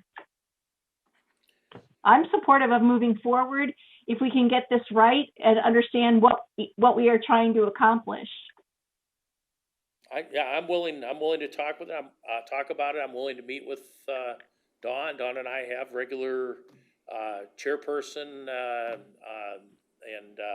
meetings that involve her and I, and so obviously this is new, and I have one of the documents I have is a resume of Mr. Ed Raber. We'll be looking at that and wanting to talk to Dawn about her feelings about the need for the position. I do. Do you think we can? Yeah, I don't think, Ann, you meant this the wrong way, but I do think we have a working board of supervisors. I would compare our schedules to what any other board of supervisors do, and I think we do it. And I know that's part of the reason we're having this discussion, with less administration than almost all of the other counties that are at least comparable to us. So I think in many cases, the Board of Supervisors in Dubuque County perform the functions of, for example, using the city of Dubuque as an example, of the city manager and the city council, and then the assistant city managers. Right. You know, occasionally we have to go out for outside consulting and expertise because we do not have layers and layers of administration. Do you think this is something that Dawn and you can, would you be willing to bring this back to the board for Wednesday's meeting? Yes, and I think being almost all of my meetings, which are considerable in nature, are canceled. I have plenty of time. Yes. And if we meet, we'll either do it here. I'm more of an in-person meeting is my preference, but if we have to do it by phone, we can do it by phone. To do it remotely, I'm gonna have to cave in a little bit on that and lead by example. But I like I like to be at meetings, and I like to be. I think we need a presence at the courthouse on occasion, and certainly willing to fill that role and meet with Dawn and talk about this. And I think her input will mean a lot to where I'm at on this. Well, and I also think, I was just going to ask that we include Stella as well. I'm hoping that, I'm sure she's with us here, will be this evening, that she can see if there's opportunity for the budget department to see if there's anything. I personally think there's specific need there that I don't know that Ed can do, but he might be able to. I don't want to ignore other needs that also a person of this nature could be helpful with. So this is Dawn. I will, I have some thoughts on some responsibilities and tasks. One, public information officer, we don't have anybody in that role. And as this emergency occurred, we see that very decentralized and even, in fact, using, other organizations' resources. So I have some thoughts about this, but I would like to reach out to the three of you and Stella as well tomorrow. I want to make sure I'm having a complete understanding to make sure that the job description's inclusive, and we will have that for you on Wednesday. Good. Okay. Thank you. Okay. Thank you. All right, so I think we've decided that hearing from Ed at this point is probably not something we don't need. Let's establish the need or lack thereof of the position, and then we'll move forward. I think that Ed is truly talented and be someone who could add value, but I just don't know that if the need is there, so I want to establish that. So, all right, any other questions on this topic?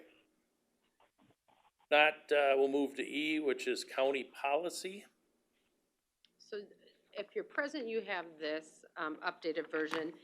What I did is take your feedback from last Wednesday, and I've spoken to several department heads. I've had this sent out to them to receive some feedback. So there's not a whole lot of changes. I guess just to summarize, even since the the declaration of the emergency, many things have changed. We, as elected officials and department heads, we see our operations handled different now, I think, than a week and a half ago.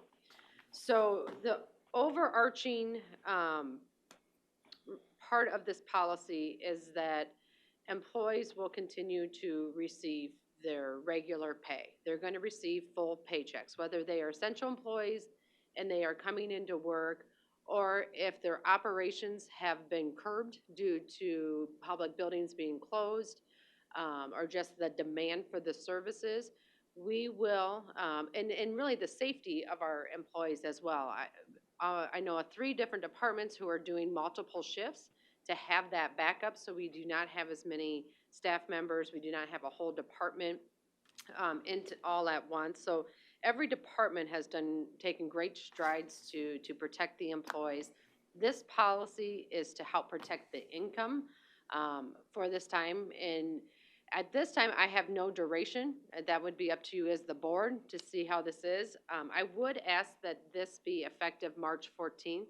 So that is the Saturday after you declared the emergency on that Friday. It's the start of a new pay period. It helps with everything. So I request, as if you approve this, that we retro it back. We have everything in our payroll system to be able to do that and to help departments accomplish that through our payroll system.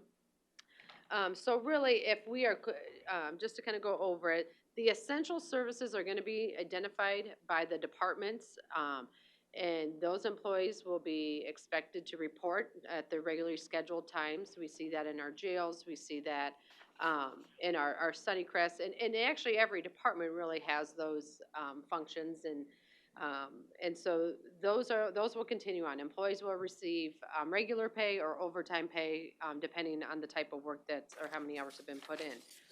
If a department is reducing their schedules, then the employees may be at home with no job responsibilities for, it could be a couple hours a week. I know some departments are doing a week at a time. The employee would just receive paid time off. We're not going to make them use their vacation or their sick time. We're just going to compensate them up to their regularly scheduled hours for both full-time and part-time employees, so that they would receive a full paycheck. If employees are gone due to an illness, a family illness, a self-isolation, a mandatory quarantine, or school closings, they would also receive this paid leave time. So some of this, since the last time we spoke, the federal government came down specifically about the school closings. This, I'll tell you what I'm recommending is more generous than that. Excuse me. The federal government has some provisions where the first 10 days can be unpaid, and then it would only be a percentage of the employee's pay. And you can do that if you choose. We could choose to do the minimum and do what the federal guidelines tell us that we need to. But this is more generous than that. It would just be if they are unable to obtain child care for dependent children, and the federal government even says up to the age of 18, that they would be placed on, again, paid absence, where they would receive their full pay. I've had several phone calls from department heads asking, I've had an employee traveling out of state. Can I have them stay home? Is it a 14-day? That was the information that Patrice had mentioned I sent out today. The Iowa Department of Public Health gave some guidelines of what we should look for to that, whether they're essential employee, a non-essential employee, what we should do. Those people would be considered in here as well. If they have been traveling and we send them home, they receive the paid absence, would not have them use their sick time or their vacation time. Another one is if you choose to self-quarantine because you are at a high risk, you suffer from a condition determined by the CDC that's a high risk for the COVID-19. And this one, actually, I had been going back and forth with the city HR director, and this is some of the language that they had used as to, and we have had some people identify of having a condition in which they would like to be self-isolation during the duration of this emergency. So this policy there would allow, if they are now working remotely from home, if they're able to work remotely, and we have the resources to them to deploy to them, and they can easily complete their work assignments, they would just get regular pay. But if we're unable to do that, this policy would state that they would get a paid absence, paid full pay, without having to utilize any of their vacation and sick time. Okay. Dawn, I had a conversation with one of our department heads, and I think they're doing a rotation. I think that makes sense. I don't have any problem paying people, but I asked the director, I said, what are the responsibilities of the person who is off for whatever that period is? For example, if it's a small office and you have somebody working, coming in, staffing, and that person gets sick or is unable to perform, is the other person allowed to be gone on vacation? That type of thing, and because I would have a hard time with that.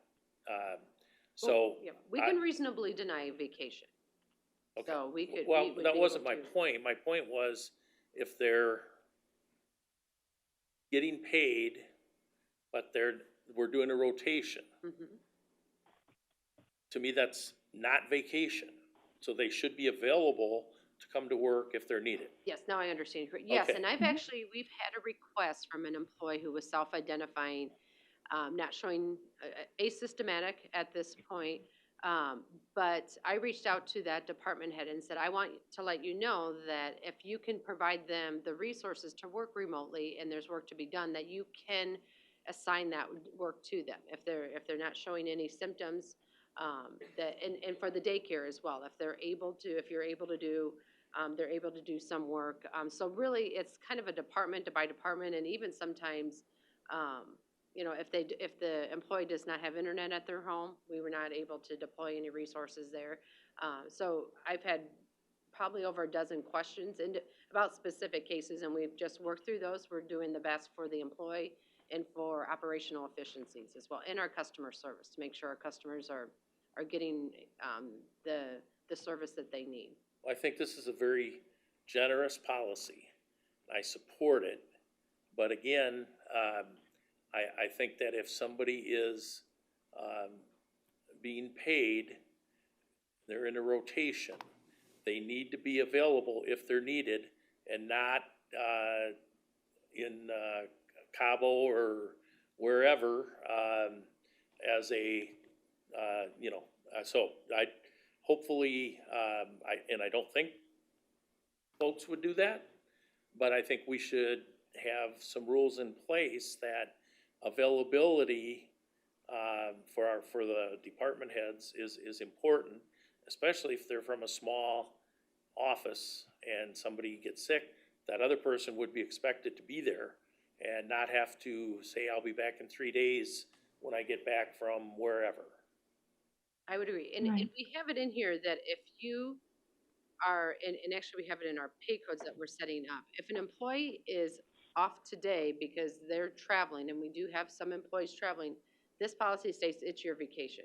If you are choosing to be unavailable, and again, vacation time we can deny if we want to, but if you're choosing to be unavailable during those times, we would require that you would use your vacation at that time. All right. Dawn, in terms of duration, I felt there was consensus the last time we met that we were looking at 30 days so that we could see, we couldn't anticipate all of the variations of policies that we might need to put into place. So in terms of duration, I would like to see us reevaluate this in 30 days so that if there's other things, or sooner, I suppose we could, but that we don't have any unforeseen situation that we need to address. I think you will use your discretion, but when you put something clearly in a policy, then people are going to rely upon it. And if we need to change it, we can, but certainly continuing the compensation is kind of the heart of the idea that we've collected these taxes, we've budgeted for this expense. It's not due to anything, and we want to be a good employer. But the duration, I think, should probably be just 30 days, so we have it, so it comes back to us to look at it again. I would agree, Supervisor McDonough, and I would recommend that. We have new pay codes set up depending on the reason the employee is receiving the pay. So we would be able to bring back reports to you to let you know if somebody is sick, if somebody is off because of daycare reasons. Right. We're breaking those down, so we're reporting for you, and if we ever get an opportunity for reimbursement from FEMA. Great. Okay.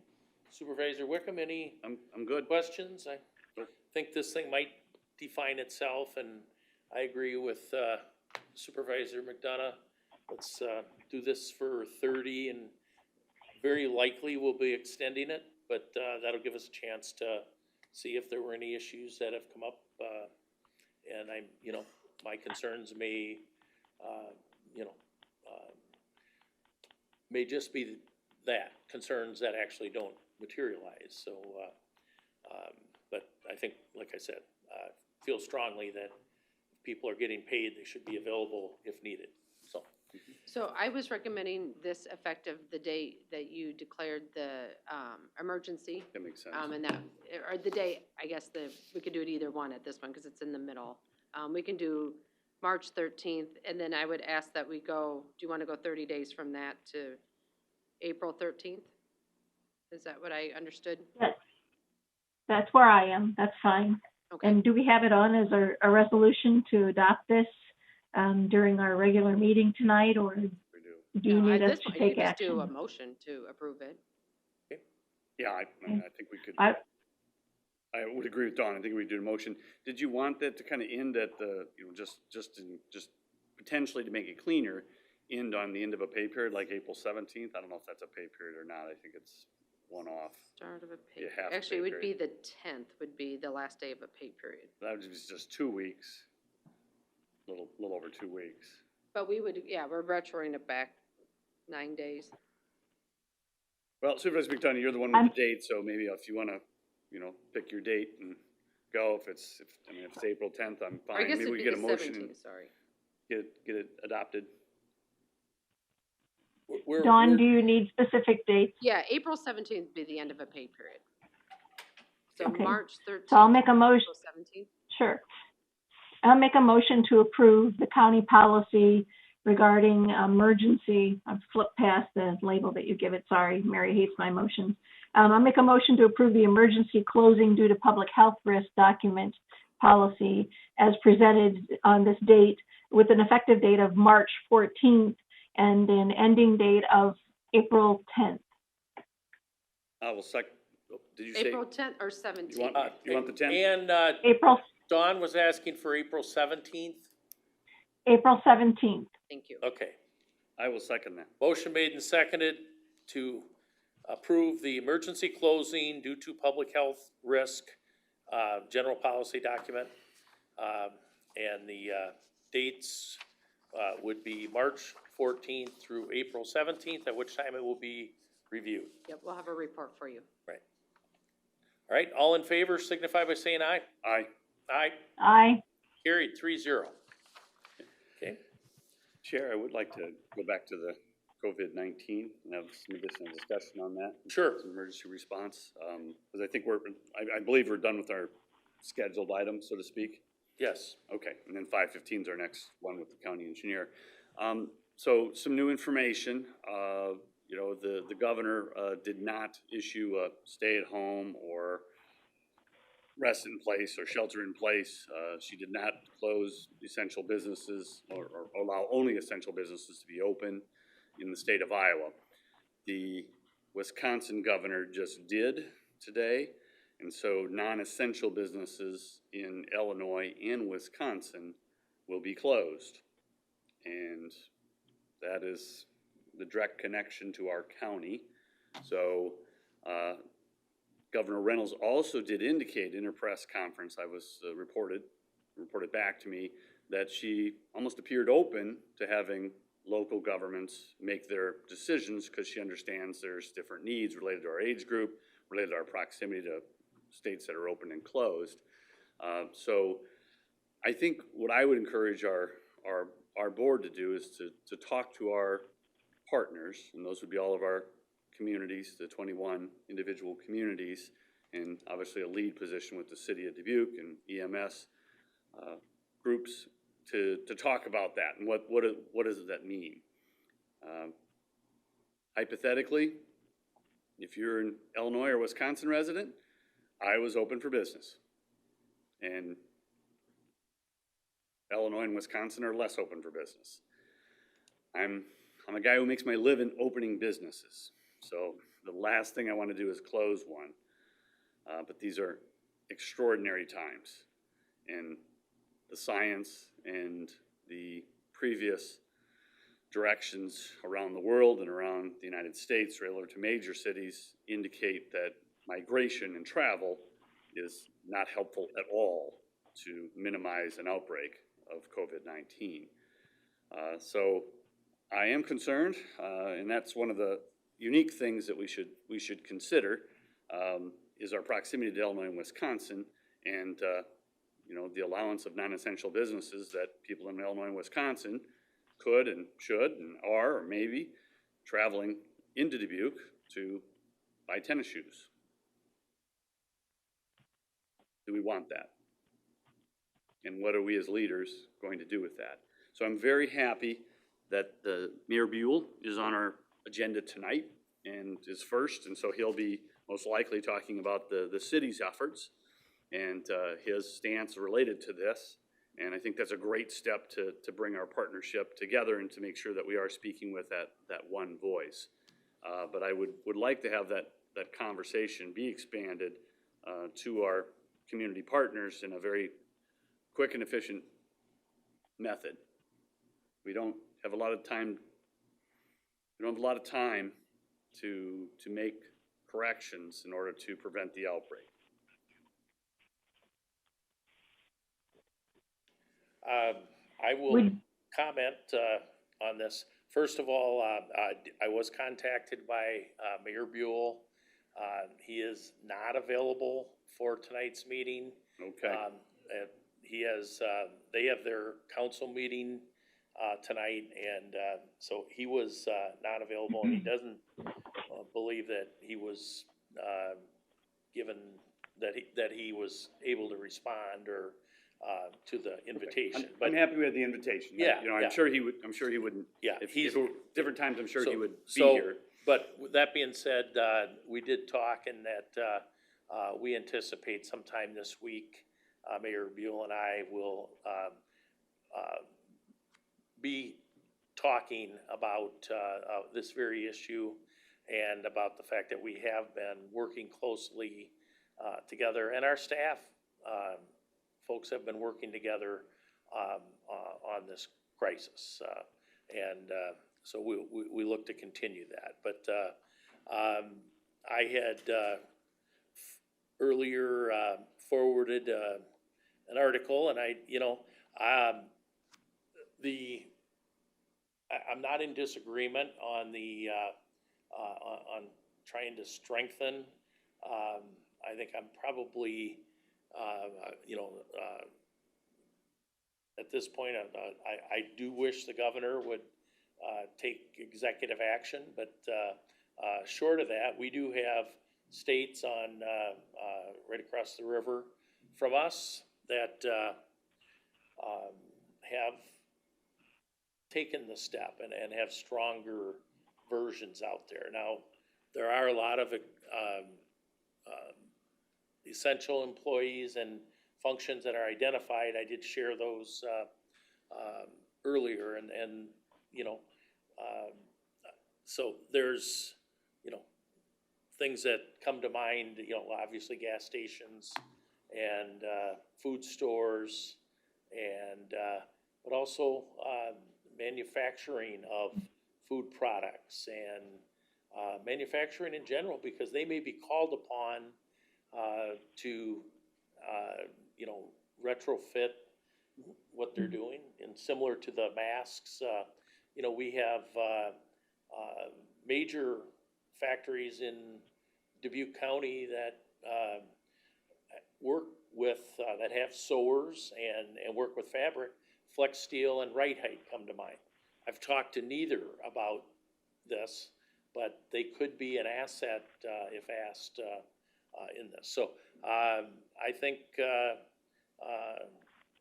Jay, I think I feel strongly like you do about this. The pictures of people ignoring the recommendations in some cases. I think there was a recent, in New York, there was a farmer's market that got kind of overrun. I don't think they anticipated that. And I think New York has done a pretty good job trying to, you know, enforce social spacing. But then we have the other end of it in Florida, where the governor of Florida decided to wait till the end of a weekend to rule the beaches off limits. I think that's poor leadership. So I think that we should be in the lead on this. Be anxious to hear from Supervisor McDonough on her thoughts. I have a question to begin. Does anyone know if the letter that was written by Dr. Conero, I probably have that wrong, Conero, as well as Dr. Powers on behalf of the Board of Health or associated with the Board of Health? I wasn't in that email chain. I got the notice that it had been sent. Did it actually get sent to the governor?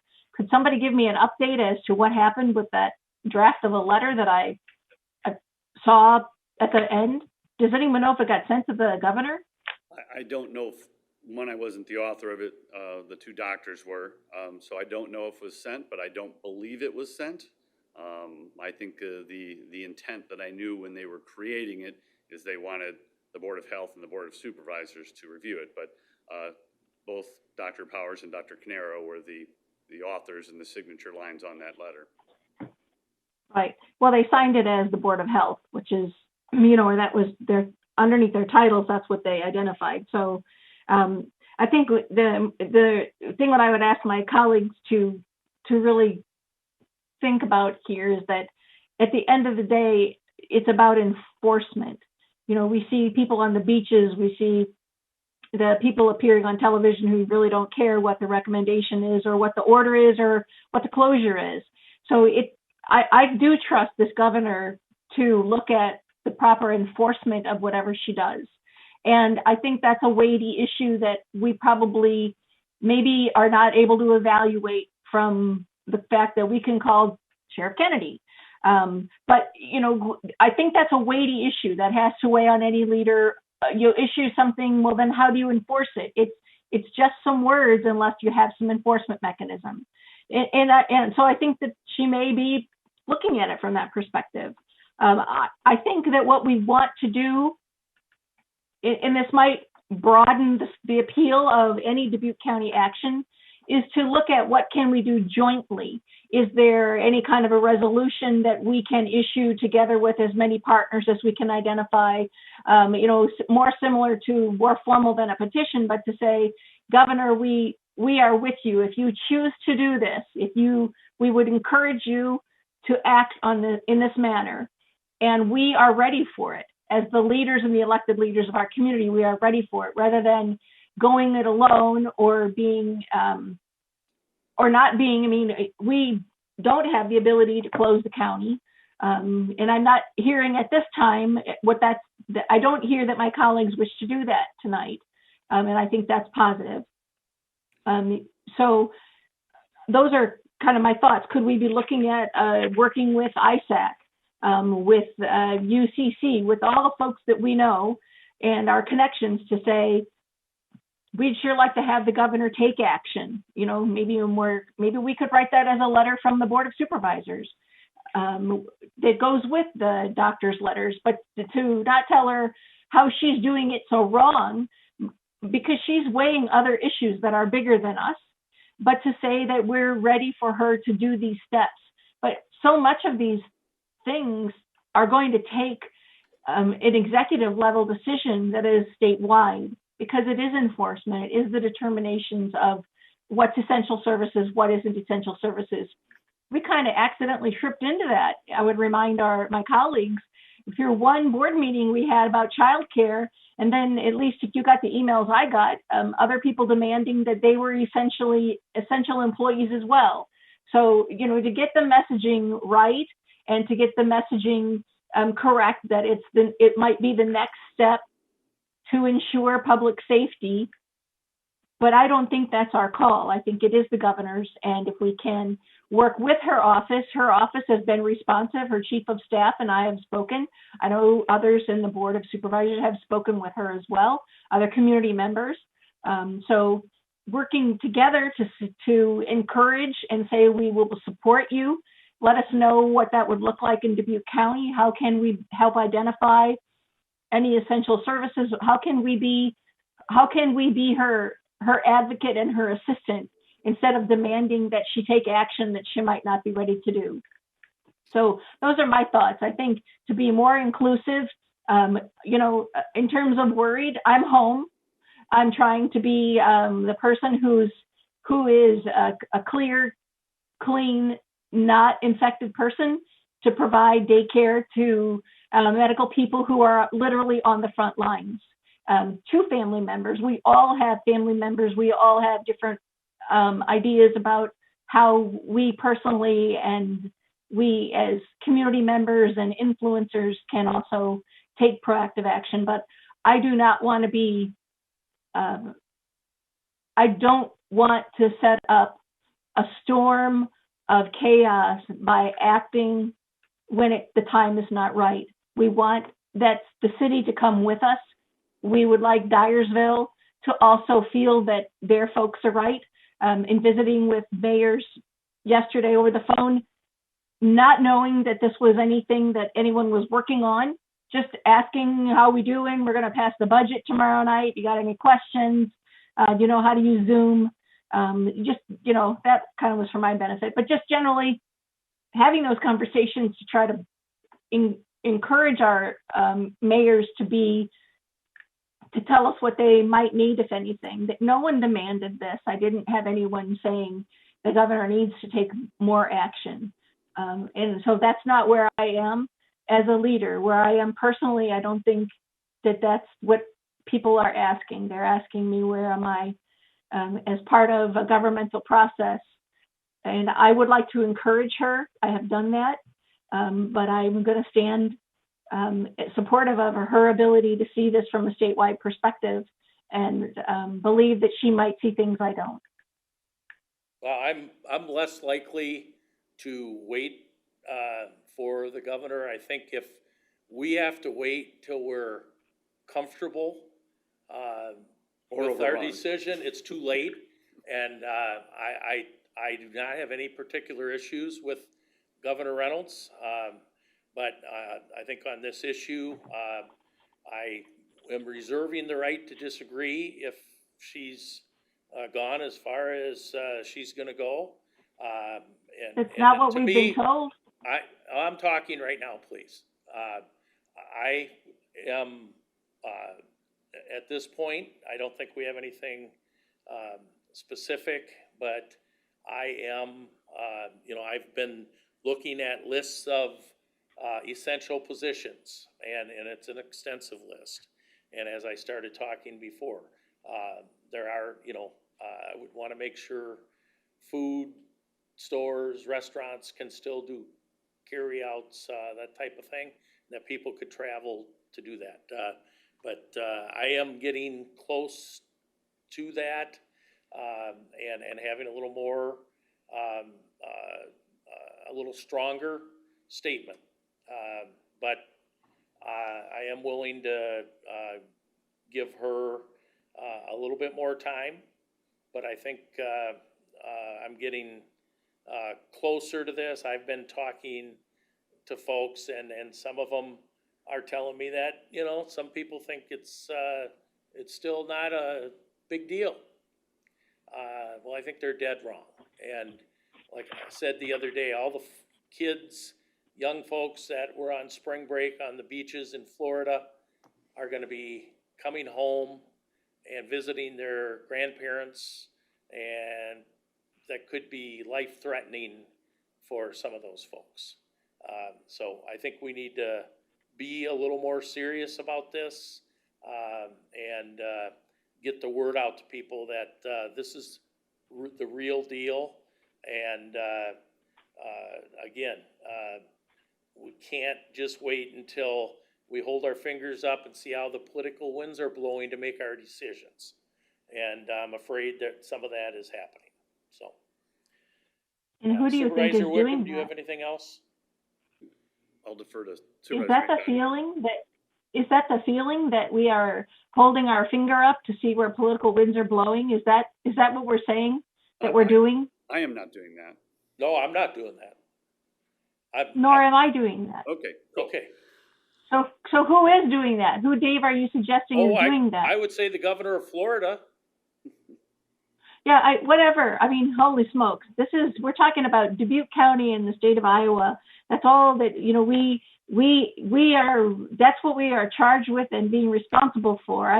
The national media is its own separate thing. But, you know, the governor's office did not say to me that they would not go there, that they would not, at some point, perhaps, tell people to shelter in place. That was never, that was not, in fact, the comment was, and I'm going to, you know, just kind of paraphrase, we may do that. That may be something that we do. It's just that they're not doing that last night at 9:30. So, you know, as the things unfold, I don't know better than the governor. And I don't think anybody is going to criticize me for not knowing better than the governor about this, because it is about enforcement. And it is about making those executive decisions that citizens wish to have the governor do that. Well, I think I know the citizens of Dubuque County better than our governor. I would agree with that statement. Supervisor McDonough, I think you said an important thing a few minutes ago that I would definitely share, is that I would like it to be unified. So I would like, you know, the county, the city of Dubuque being the largest city, and most likely the Emergency Management Committee, which is comprised of many mayors. I think there's 20-some, maybe all of them. Every one of them is on Tom Berger's committee. And that's where I would like consensus, and I would like their understanding that we move forward as a group, as a whole body of 100,000 people, 97,000 roughly, in Dubuque County, with all those 21 communities, the EMS group, City of Dubuque, County.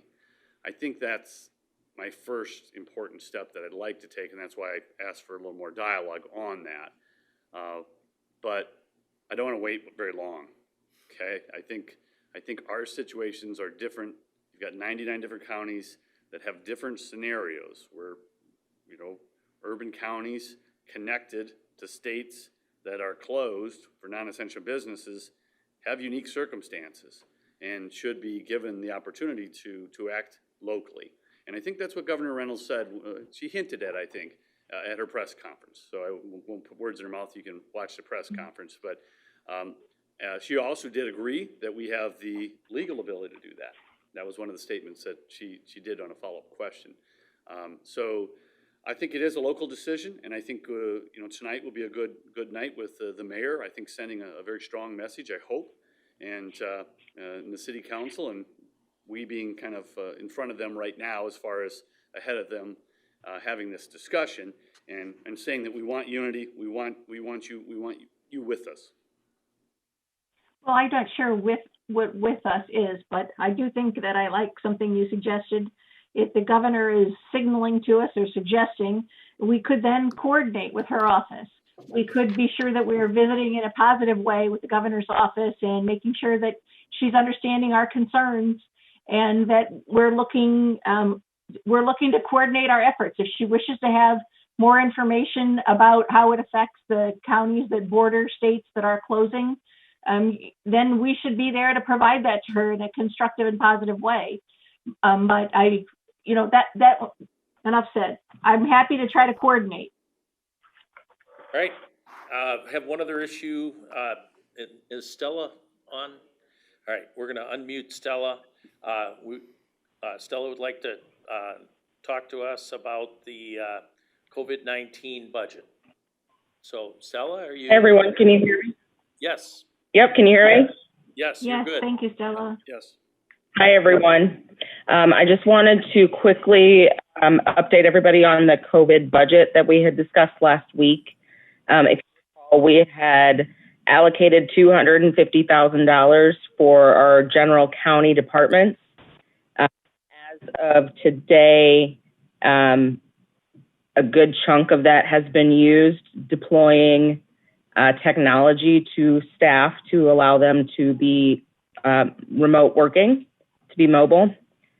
So I want us to think about that amount and look at potentially increasing that since that has essentially been used. I had talked to Nathan, and just before this meeting, he had about $162,000 of that used and had plans for another $65,000. Get all of our employees the ability to work remotely. So we've talked briefly about maybe another $25,000 per department. We have roughly 20 departments, so maybe another $500,000 appropriated if needed. So is it possible, Stella, for us to ask each department to find any resources in their current budget to cover some of this? Those numbers are significantly higher than Nathan indicated when he was before us a week ago. And but I think we have some departments doing renovations. Probably not going to happen with the pandemic. That we would ask each department to see if they can fund any of this $25,000 from things that they may be looking at differently and different needs assessment of what's necessary. I would like to see each department put that to you before we say that there's, I need to have that information from folks. Okay. And I do want to point out, I have been looking at our cash and liquidity and our tax collections. As you know, March is one of our big collection months. Randy in the treasurer's office gave me some information last Friday that we've collected about 76 to 77% of our taxes for March. He said the remainder usually come in right around the last day, so there's no concern there. We are pretty liquid at this point. Well, I actually had a small town ask me about how it was going because they're fearful that if folks don't pay, they're going to have a liquidity problem. That's just looking down the road. That's nothing that's urgent today. Yeah. Nope, and I've been kind of monitoring that, or watching that as well. But we're in a very strong financial situation. Would you agree with that, Stella? That statement? Yes, I would. Yeah, I mean we have the cash available is very high. Stella can quote the numbers if somebody wants those, and our balances and fund balances are very good. So I would be encouraging the board to act to appropriate the funds. You know, it's not just throw it out the window of the fourth floor of the courthouse. It's appropriated. We still have good people, directors, process to make sure that it's going to our number one and highest priority, which is COVID-19. And so if the budget director and our IT director are asking for those funds, I would be in favor of appropriating $500,000 if it was in the general county today, or whenever we need to get that, worst case Monday or Wednesday if we're in session, if it's not on the agenda. But we are an emergency state, so we do get flexibility from process and procedures. And so I I would fulfill that request today for $500,000. It's sitting in the banks locally, and if our people saying they think they need it, let's get it to them. That's my number one job. I would like to have Nathan and Stella provide us with an update on what the money's being spent on. I don't have any problem agreeing to expand it because we are in an emergency situation. I just kind of want to get a handle on it. I think we gave the original request, and that was a week ago, and I know right now a week is an eternity, but we are meeting Wednesday at 10. I would expect Nathan Gilmore and Stella to have a report for us, and that would, I think, give us some indication of, because this is a specific spend for getting people set up for remote working from home, and I do want to kind of get to see the light at the end of the tunnel. So I'm going to ask for a report at our 10 o'clock meeting. I'll be prepared to make a proposal to expand the funding at that time, but I think we took care of the emergency nature of it by approving the original amount of $250,000. So I want to see what we're spending it on and get a report on Wednesday. And this is, we're able to do this because we're meeting twice a week, and I think we've, taken the angst out of it by approving the original amount. Yep, and I do have those, I have those figures from Nathan that he provided me a couple hours ago that I can provide to you. Can you do it in a written format? Yep, I have that in a written format. Super. And, one department that we haven't talked a whole lot about, but I've had some questions, Sunnycrest is starting to incur some expenses as well. So the thought behind this monies is supplies and staff, for supply, potential staffing needs, potential equipment needs as we move forward. I'm trying to put this budget amendment together pretty quickly. So that's just kind of the thought behind it. It's not all defined exactly each department would need funding for, but we anticipate needs in the next 6. Stella, I don't know, you're no longer highlighted. I don't know if your microphone broke off or if you're done. I can't tell. Can anybody hear me? Yeah, I hear you now, but. Okay, sorry.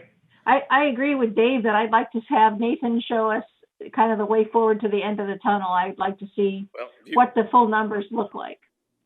Sure. Keep in mind what Stella's talking about is not just IT coming up in the future, but anticipating future budget needs. And if any of you know how this story ends, and in the light where it's going to end, tell me now. I want to know that. So I think it's very naive. I'll be more.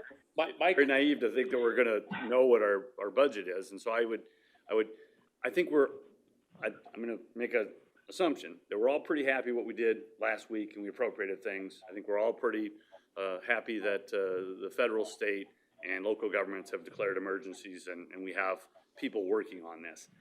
Let's not be cautious. Now's the time not to be cautious. We need to, and we're in such a good position financially. We've got good people.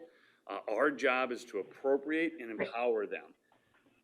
That's what we need to do. You seem to hesitate, but questions are not negative. Asking to see if by light at the end of the tunnel, I'm saying, at what point are the technology needs going to slow down? 162 plus another 65. I would hope he could give us a status update and a report. Those are positive things. That isn't saying that we're not on the right track, or it's just simply asking for more information. And so having questions doesn't mean that we disagree about where we're going to go. It is that having questions is part of the discussion. There's value to that. And agreed. And Jay, I understand what you're saying. I think I didn't hear Stella say that the sky was going to fall if we get a report on Wednesday and then do our additional allocation on Wednesday. So I also, I know there's other things besides IT, but I want to look at what, I want to hear from Nathan, if we've satisfactorily provided additional funds for him to carry out the mission of tooling up our staff to work remotely. You have other issues, and we'll have other things to to expend emergency monies on. I'm in agreement with that. So I think we can wait till Wednesday for that. I would like to have a little documentation to move forward. So I did have one other issue, and I don't know where it would fit in here. Stella, do you have anything else on the budget? Nope, I just wanted to bring that up and make us all aware of that. We can definitely talk more Wednesday. All right. I have been Thank you. Talking to some folks in the community from healthcare, and there's a shortage of hand sanitizer. And I don't know if this is the appropriate time to talk about this, but Yeah, go for it. That's I talked to Tom Berger, and hand sanitizer there's a shortage. We have a local business that is making hand sanitizer and packaging it for other entities right now, and it's a Dubuque County employer, and they're doing that as we speak for other entities. They would be able to do that for Dubuque County. I would suggest we look at that and provide hand sanitizer for our citizens and for our healthcare providers, and that we look at having a discussion, and I'm willing to do that, or have one of our staff do it with these folks. And I don't think we have time to go through a RFP process. I think somebody that's already making this product, and they're making it in Dubuque County. So I guess I'd want to hear from Supervisors Wickham and McDonough on their thoughts on having this discussion. Well, you probably know where I'm at. What? Yeah, let's do it. Let's empower him, and let's use the community's money, the public's money, to get them what they need. We just do it. Empower him. If I think the company we're talking about is known, respectable, and they can create a quality product, it can be FDA approved, pull the trigger. That's why we're here with our funds. That's why we're in an emergency. Get those supplies to the people that need it. I'm not understanding what it is that you want to do, Dave. Can you be very specific what it is that you would like the county to do? Yes, I'm suggesting that Dubuque County purchase hand sanitizer and give it away to our citizens and to our healthcare providers. There is a shortage, and the shortage is nationwide, and we're stuck somewhere between New York and California and Florida, and I want to make sure that the citizens of Dubuque County and our healthcare providers have enough of this vital product. And I checked with Tom Berger, and he said they definitely have a shortage, and anything we can do would be appreciated. You want to check with Tom? I wouldn't be offended. Well, I'd like to have Tom have said that earlier today in terms of what else does he need. It would be nice to hear that from him. I forgot to bring it up earlier when Tom was on the line. Yeah, let's bring Tom back on here. Would that? And let's not talk too long about these things. We all know we need it. We're in an emergency situation. Let's just get it moving. I am not in favor of buying 100,000 containers of hand sanitizer and handing one out to every citizen. And that's what I fear you're thinking of doing. I just think we want to make sure that we have a clear request with a clear purpose the best thing you can do is soap and water. And the hand sanitizer has a place. And those folks that need it for that specific purpose, we may not be talking about 100,000 containers. Well, maybe we can help our neighbors then. Maybe we can give it to other communities that need it. I mean, that would be awesome too. But we're all in this together. I would assume couldn't this person be selling that? Oh, they could. The concept that they could. He had an order to go to Ohio. And I spoke to him and said, hey, can we get allotment for Dubuque County? Since you're here and they're your neighbors and your fellow churchgoers and your friends. And he's like, absolutely. So would Hy-Vee order from him? Well, you're getting into logistics that, we're not good at. We just need to empower people, okay? But if you're not ready, which you haven't, then that's fine. I just think, we just need to empower them and move forward. So maybe we can take it offline and get, if we have consensus, sounds like we do, just to get, maybe Rick Dickinson can work with the company. It's a business to business, work with the business. What is the company? What's the company? It's Higley Chemical. And then, okay. So Higley Chemical is making a hand sanitizer, and we wish to order how many products from that person? Well, it was a discussion. It was just verbal discussion from Supervisor Baker, and hopefully if we have support, he'll send us a proposal and a document, and it'll get moving. But and Supervisor, would you support that, Dave? I would. Okay, so I think we have consensus. Let's maybe get our business community, which is Rick Dickinson, to work with that company and see what they can do to offer a proposal and provide the quality products to our community to help them keep safe. And especially our providers. Yeah. Our healthcare providers. Providers of what? Okay, healthcare providers, daycare providers. Yeah, I agree, Ann. Healthcare providers, daycare providers, nursing homes. Every one of our parks where there's no running water. So is Tom Berger on? He's listed as on, but he's muted, and he could keep mine. He's on. Here he is. Yeah, I'm here. All right, Tom, I wanted you to verify that you and I had a discussion, and let we did. Supervisor McDonough had questions. I did. We did have requests from probably 2 or 3 healthcare facilities in the community about hand sanitizer, that they're unable to get it through their normal means. I did put a request into the Web EOC to request it for the county, and they cannot fulfill that request at this point. So they do not. Tom, how many did you request? How many? What's the quantity? I think, 250 pump bottles. So like the bigger bottles, like the hospitals use. So a total of 250 is what the request went in for. Yeah, and they can fulfill that. And do you think if we have a local source that can make that for us, would that be more beneficial than waiting in line with the other organization? It'd probably be a lot quicker, yeah. Okay, well, I would support 250 bottles to fill that need. Good to, let's move. And I don't know if 250 is the right number. That sounds way, way, way, way too low. Keep in mind, we're facing, where we can spend money for things we need to buy, we need to do right away. We're facing, you remember Rick Dickinson's comments?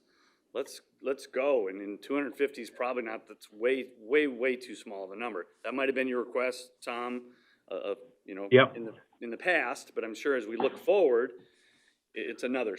So I guess we maybe have consensus to move forward, and let's just get Rick Dickinson, his business team with that group, get a proposal and get it to the Board of Health. They can just make the purchase, or we can do it, or the Board of Supervisors. I'm okay either way. Let's, I think we have consensus to at least move forward and get a quote, if you will, from Higley Chemical, have Rick Dickinson work with them, and they are a Dubuque County employer. So. You're on the Greater Dubuque Board. Do you want to take that? Yeah, I'll contact Rick Dickinson. Okay, thank you. All right. Anything else? We got time, I guess. I would prefer a recess till 5:30. Yeah. And then have Anthony be potentially part of that Is meeting. Anthony on? I just need a recess before we go into session at 5:30. Okay. I will make a motion to recess till 5:30. Second. All in favor signify by saying aye. Aye. Aye. Aye. We're at recess till 5:30. And everyone's going to stay on Zoom? Stay on Zoom? Yeah, if everybody wants to hold, hold their spot on Zoom. We'll be back here in just a few minutes.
Okay, I'm up there, all right. Okay. We'll call the meeting to order of the Dubuque County Board of Supervisors, Monday, March 23, 2020, 5:30 PM. At this time, I would ask everyone in attendance to stand up and we'll do the Pledge of Allegiance. I pledge allegiance to the flag of the United States of America and to the republic for which it stands, one nation, under God, indivisible, with liberty and justice for all.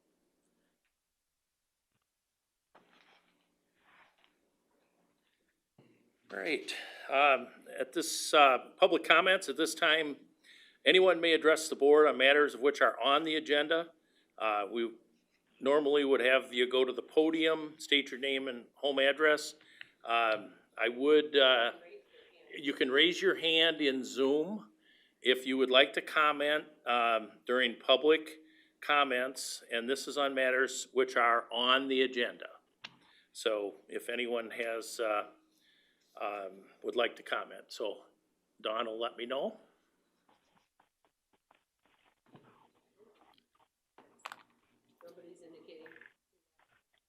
Okay. All right. We had, Mayor Buell was, scheduled, to be on the agenda. He is not available. They have their city council meeting tonight, so he gave his, regrets. We do plan on getting together, during the week, to, discuss our joint, efforts, as we battle this pandemic.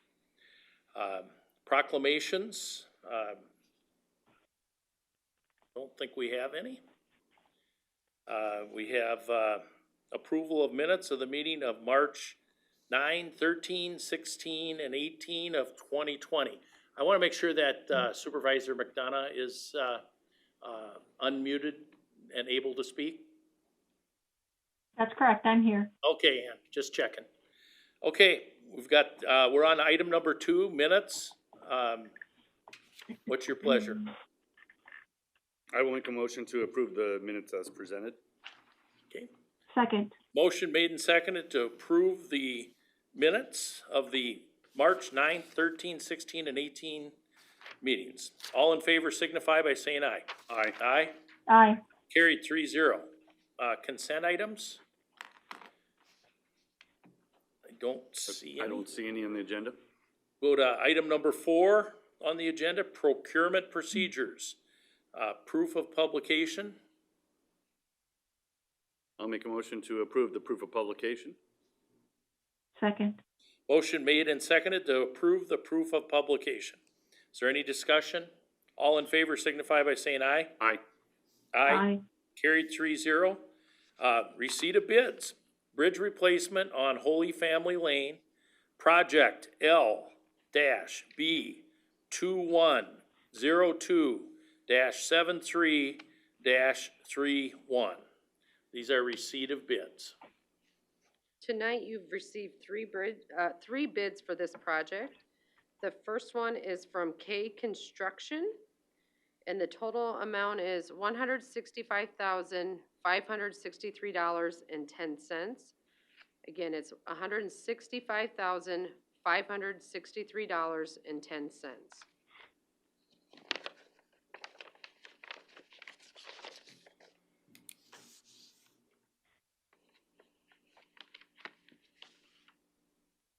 Your next bid is from Taylor Construction. The total bid cost is $156,229.50. $156,229.50.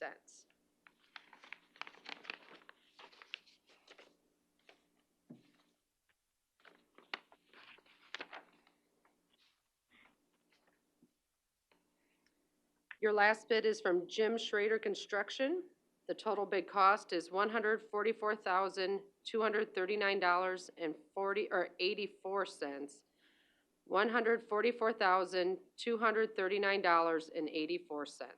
That is your last bid. I'll make a motion to receive the bids and refer them to the county engineer for review and return to the board with recommendation. I will second that. Okay, motion made and seconded to refer the bids to Anthony Bargett, our county engineer. Any further discussion? All in favor signify by saying aye. Aye. Aye. Aye. Carried 3-0. Next up is a receipt for quotes. One current model year heavy-duty tandem axle truck for the Dubuque County Secondary Roads Department. I'll make a motion to approve the request for quotes. Second. Motion made and seconded to approve the request for quotes. Any further discussion? All in favor signify by saying aye. Aye. Aye. Carried 3-0. Next up, item D, 4D, request for quotes. Snow equipment to be installed on one tandem axle truck for the Dubuque County Secondary Roads Department. Make a motion to approve the request for quotes. And I will second that. Okay, motion made and seconded to approve the request for quotes for the snow equipment. All in favor signify by saying aye. Aye.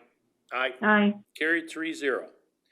All right, next up is item 4E, notice to bidders. 2020 culvert replacements on various roads, project L-C2102-73-31. Notice to bidders. I'll make a motion to approve the notice to bidders. Second. Motion made and seconded to approve the notice to bidders. All in favor signify by saying aye. Aye. Aye. Carried 3-0. All right, item number 5 on the agenda is public hearings. We have under 5A, proof of publication. I'll make a motion to approve the proof of publication for the fiscal year 20 budget. Amendment number 3. Yes, second. Okay, motion made and seconded to approve the proof of publication for the FY20 budget amendment number 3. All in favor signify by saying aye. Aye. Aye. Aye. Carried 3-0. And then, I'll make a motion to open the public hearing on the fiscal year 20 budget amendment number 3. Second. okay, Hopefully Stella's on. motion made and Hey, seconded. I'm on. Approve the, Good evening. Can everybody to hear me? open the public hearing. All in favor signify by saying aye. Aye. Aye. Aye. Carried 3-0. Public hearing is open. Stella Rundy, we'll turn it over to you. Good evening, everyone. Can you hear me okay? Yes. Right. Stella, as part of your presentation, could you also address the issues that we've been hearing from one citizen about the size of the point of type? There's been an issue raised about whether or not we're publishing in the proper size of print that someone can hear or can see. Sure, I can address that right now. There has been some questions about our publication once it gets to the newspaper being the correct size. What we submit to the newspaper is printed directly from the Department of Management's website. So we submitted everything electronically, and what we get back out of there, it's specifically sized to the font that is approved through the Department of Management. So that's what we submit to the newspapers to publish. And I believe they are publishing exactly what we provide them. Right. There has been conversation back and forth with Department of Management, and they are aware that some people don't care for that font size, saying it's too small. Right. And one person even pointed out that it doesn't, I know Representative Lundgren, I can see her name here, but one of the concerns is that it doesn't comply with some of the state statutes about minimum size. There's not anything that I know that we can do about this because it's coming approved by the state government, but it's a concern because it does publish very, very small. So we have heard those concerns, and we're aware that some people would like to see a larger font type, and we have passed those concerns along to the department. Thank you. Yep. We have 2 public hearings on our agenda for this evening. Our first one is for our FY20 budget amendment number 3. We, in conjunction with all of our budget work sessions for our FY21 budget, we had many presentations from all of our departments on items that needed adjustment within FY20. So we approve our budget. Here it is March, mid-March. We do this every year. And by the next year, or a year later, things have changed. And we can see how quickly things can change in our current environment. So our FY20 budget amendment 3 reflects the work sessions and the work that's happened over the course of the last 3 months with all of our department heads. And so what you have in front of you is the amendment that was published. We also have the adoption of the FY20 budget amendment number 3. So that is the document that we had asked the chairperson, Dave Baker, to sign for the auditor. And then we have a couple of resolutions that go along with that. So do you want to open for any comment, and then we'll talk resolutions after any public comment? Yeah, that's fine, Stella. So at this Okay. point, I will ask if there's anyone who would like to comment on the budget amendment number 3. If they're in the courthouse with us, they would go to the podium. We will allow comments by Zoom. And, Dawn, how will they, just need to raise your hand on Zoom. And, Dawn will hook you up. Is it true there's only 15 people online? 17, okay, that's what I thought. Oh, good, thanks for putting that on the document on. I'll give appropriate amount of time, is anybody, Can you look in, yeah. I don't see anybody's hands up. and the document is online too, is that correct? Okay, thank you for that. All right, having, seen that there's, no one raising their hand on Zoom, no one in the, building with us, I'd entertain a motion to close the public hearing. So moved. Second. Motion made and seconded to close the public hearing. All in favor signify by saying aye. Aye. Aye. Aye. Carried 3-0 to close the public hearing. Thank you. So the first motion I would look for would be to, for an adoption of FY20 Budget Amendment number 3. Is there such a motion? Bless you. I'll make a motion to approve the adoption of the budget amendment number 3. And I will second that. Motion made and seconded to approve the adoption of FY20 Budget Amendment number 3. Is there any further discussion? All in favor signify by saying aye. Aye. Aye. Aye. Carried 3-0. Stella, I had a question before we move on. We did a proof of publication. Sure. We approved the proof of publication for the FY20 Budget Amendment number 3.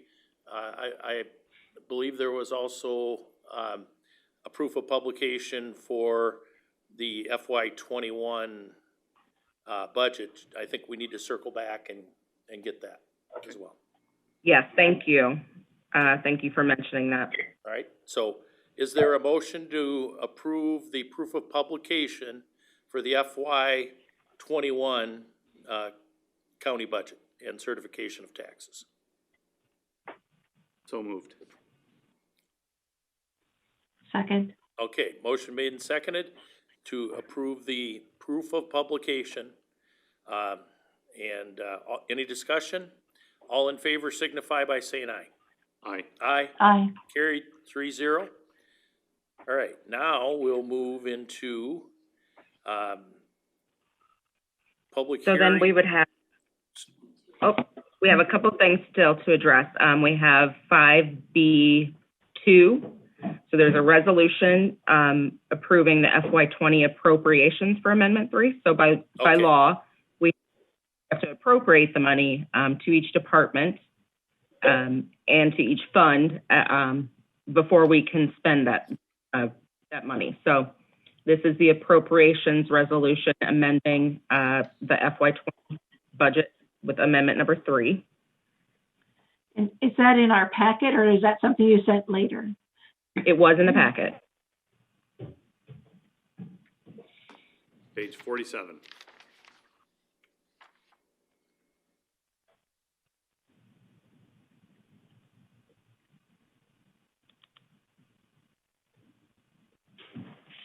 So that document is several pages long, and it lists out each fund and each department and their appropriation within this budget, and then it totals each department down at the end.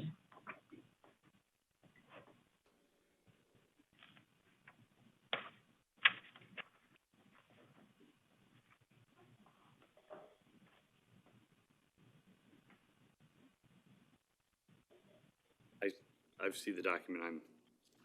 I'm comfortable and support it. Is there a motion? I wanted to give Supervisor McDonough, make sure that she had a chance to review it. It's hard to see eyes.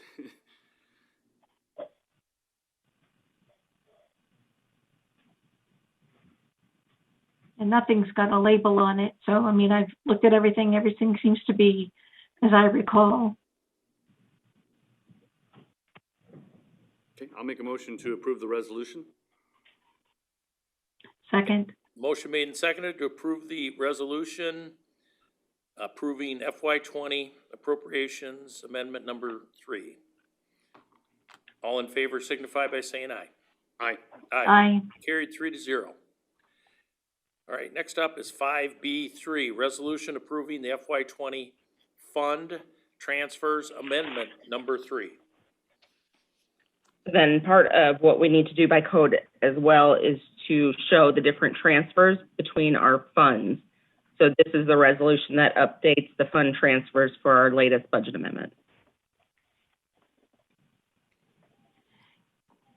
In this, I saw that we're transferring the money to conservation land acquisition from general basic. Correct. I was surprised that hadn't been done before.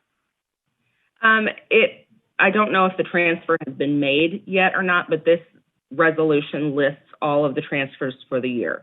So some of these transfers are ongoing or have happened, but this just recaps it again because we've amended the budget. Okay, I'll make a motion to approve the resolution certifying the fund transfers for fiscal year 20. And I will second that. Okay. Is there any discussion on the motion? All in favor of approving the resolution approving FY20 fund transfers amendment number 3, signify by saying aye. Aye. Aye. Aye. Carried 3-0. Okay. Next up is 5C, public hearing on the FY21 budget. I would entertain a motion to open the public hearing. I'll make a motion to open the public hearing. Second. Okay. All in favor of opening the public hearing signify by saying aye. Aye. Aye. Aye. Carried 3-0. Okay. Stella, we'll turn it back over to you. Sure. So we are currently in public hearing for our FY21 budget, which will start July 1st of the year. This is the culmination of months of work sessions between all of our department heads planning for FY21. The county is in a very good financial position.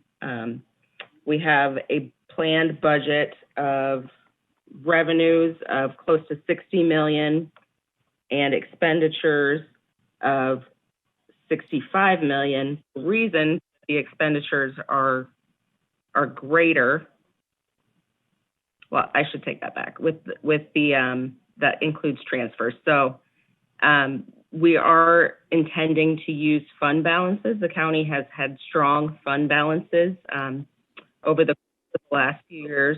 So this is an intentional spend down of those fund balances in conjunction with a levy decrease. So overall levy has been held had been held flat for a number of years, and over the last 3 years we have decreased it. The total countywide levy proposed in this budget is 9.57000, which is down from 9.6 in our FY20 budget. You also should have received in the email I sent you the entire budget. It's like a 14-page document. These are the state forms that are presented by the legislator, and we get these from the Department of Management. It walks through all of our different, page 3 starts with our revenues in more detail. Page 5 of that document walks through each of our different funds, or our different service areas. And so this is a different way of looking at the budget that we don't always do internally. We don't look at it by these service areas. We look at it on a departmental level or more granular level whenever we're talking about budget. This document summarizes all of that, and the first page is actually a summary page.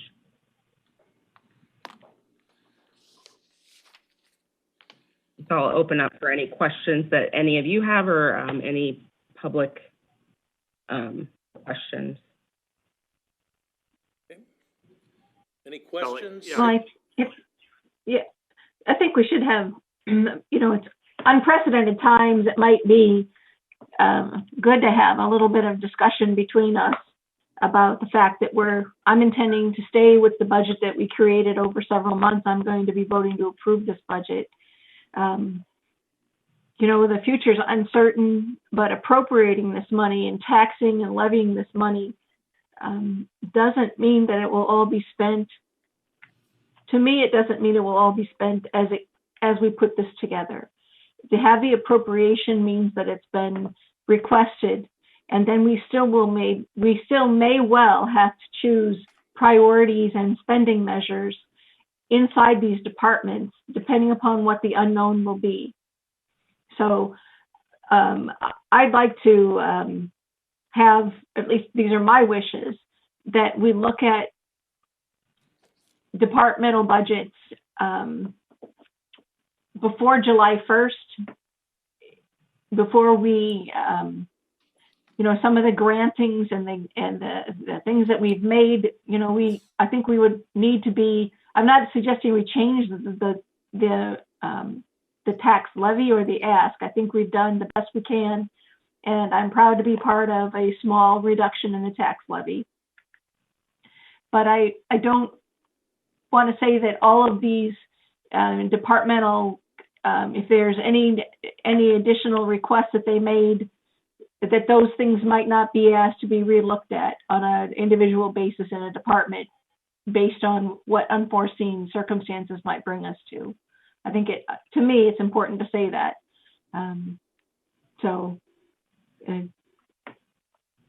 But I am going to support the budget. We don't know better. The state hasn't given us guidance, and they can't at this time.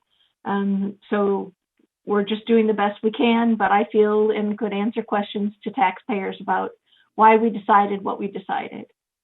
So that's the best we can do.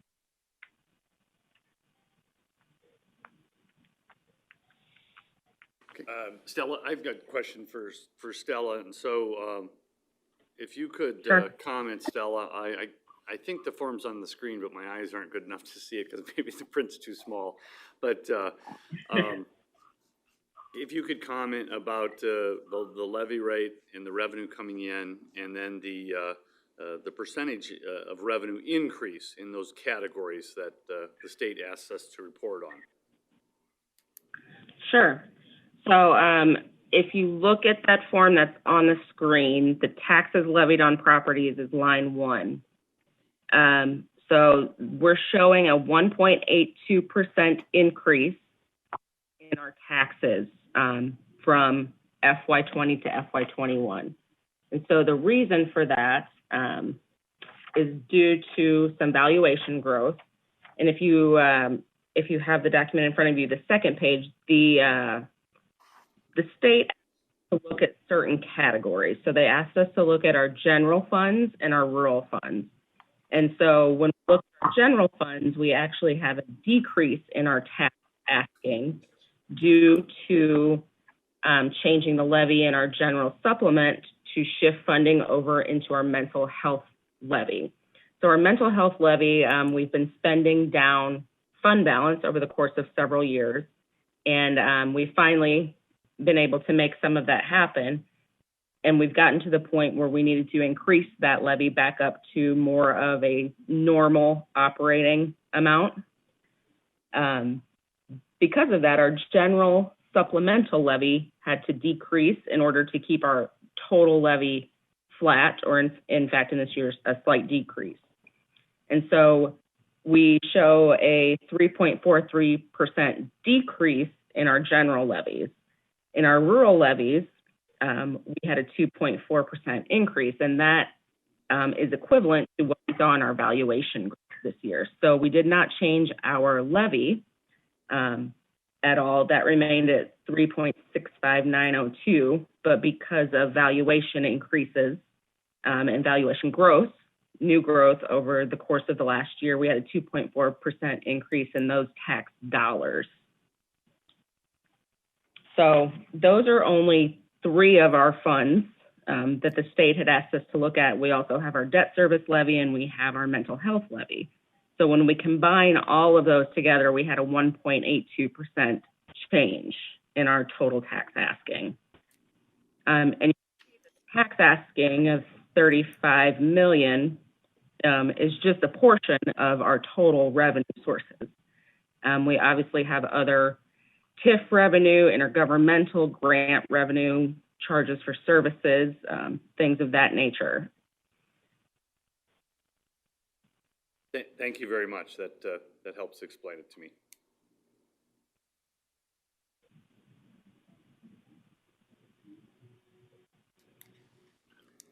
Okay, if there's no other questions or comments, we'll see if there's anyone from the public, anyone in the chambers that would like to speak, could go to the podium. Otherwise, on Zoom, if you would please raise your hand on Zoom and we'll allow you to comment in the public hearing. So the public hearing, we are open.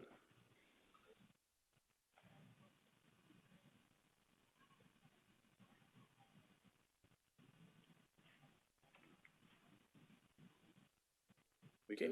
I'll make a motion to close the public hearing. Second. Motion made and seconded to close the public hearing. Any discussion? All in favor signify by saying aye. Aye. Aye. Aye. Carried 3-0. Okay, next up under would be C1, would be the resolution adopting the FY21 county budget and certification of taxes. So I would ask for a motion where we would make an official adoption of this budget, direct our chairman, Dave Baker, to sign and certify the budget to the state. And that is page 4 of the budget document. That would be the page that you'll be signing in the auditor to the state. Is that part of this 14-page document? It is. It is. It's page 4 of that document. So that page recaps the levies on each of our different funds. It recaps the elected official salaries. It has the official county newspapers named. Okay.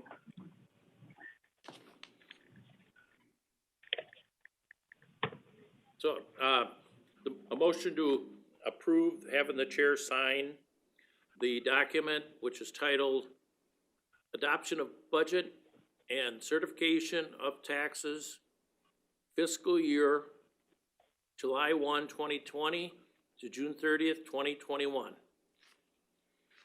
So moved. Second. Okay, motion made and seconded. Any discussion? All in favor signify by saying aye. Aye. Aye. Aye. Carried 3-0. Okay. Item C2, a resolution adopting the FY21 compensation for elected officials and their deputies. Item C2. Stella, you Make a motion to approve.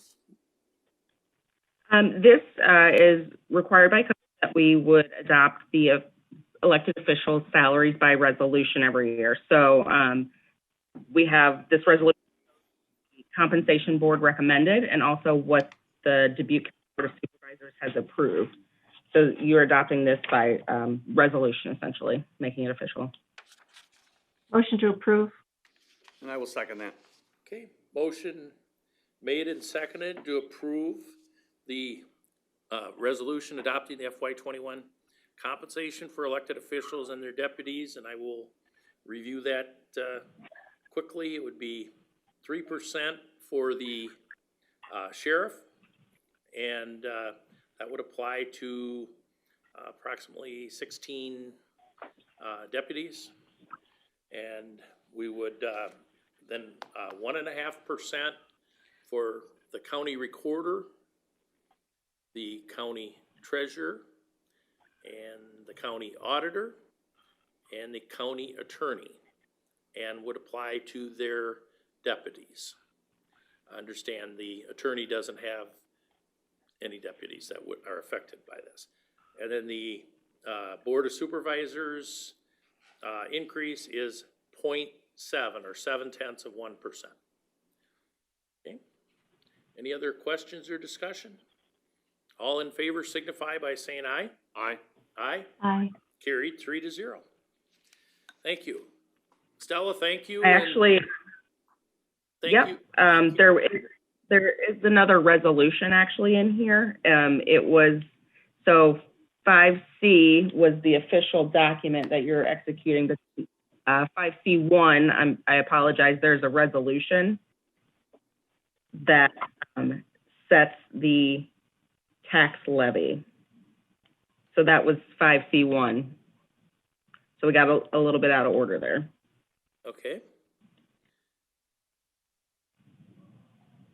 So I wanted to make sure that we reviewed the resolution as well. So it sets the tax levy, and then it authorizes you to sign the adoption of budget and certification of taxes. Make a motion to approve the resolution. And I will second that. Okay, motion made and seconded to approve the resolution. Is there any further discussion? All in favor signify by saying aye. Aye. Aye. Aye. Carried 3-0. Thank you. Okay, thank you. Stella, I want to compliment you on shepherding us through this process. It's certainly never easy, but I will say this, you have made it smoother, easier to understand, and your wealth of knowledge in budgeting is, well, a great value for the taxpayers of Dubuque County. Thank you very much. I appreciate your comments. Okay, we'll move on the agenda. Item number 6 on the agenda, I don't believe we have anything. That would be approval of plats. Item 7 on the agenda would be 7A, resolution, appointment of deputies, assistants, and clerks. And we have part-time custodian. We have a treasurer's office, a permanent full-time clerk cashier. We have elections, 1, 2, 3, 4, temporary part-time. I recognize the names as repeats, most of them. And Sunnycrest Manor, permanent part-time program instructor, and PRN or on-call CNA. And I'll ask Dawn Sherman for her input on this. All of these placements are providing critical services to our community, so we want to make sure that each department is fully staffed, and so I recommend these approvals. Okay. Motion to approve. I will second. Excuse me. Motion made and seconded to approve the resolution regarding appointment of deputies, assistants, and clerks. All in favor signify by saying aye. Aye. Aye. Aye. Carried 3-0. And Chair, if you don't mind, do you mind if I unmute Anthony for these next ones in case he has any input? No, that'd be good. They're pretty common for us. Thank you. Okay. Anthony, can you hear us? Yes, good afternoon. Can you hear me? Yes. Thank you. Yes. Thank you for your patience.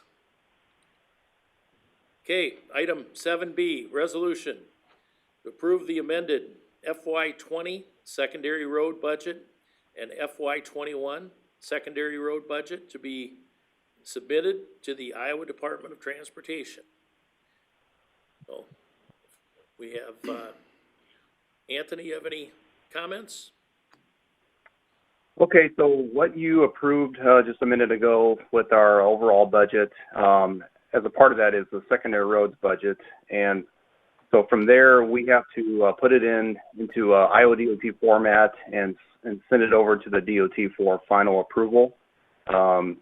So yeah, everything that Stella talked about and is in her presentation is the exact same numbers are submitted into this DOT format. Okay, thank you.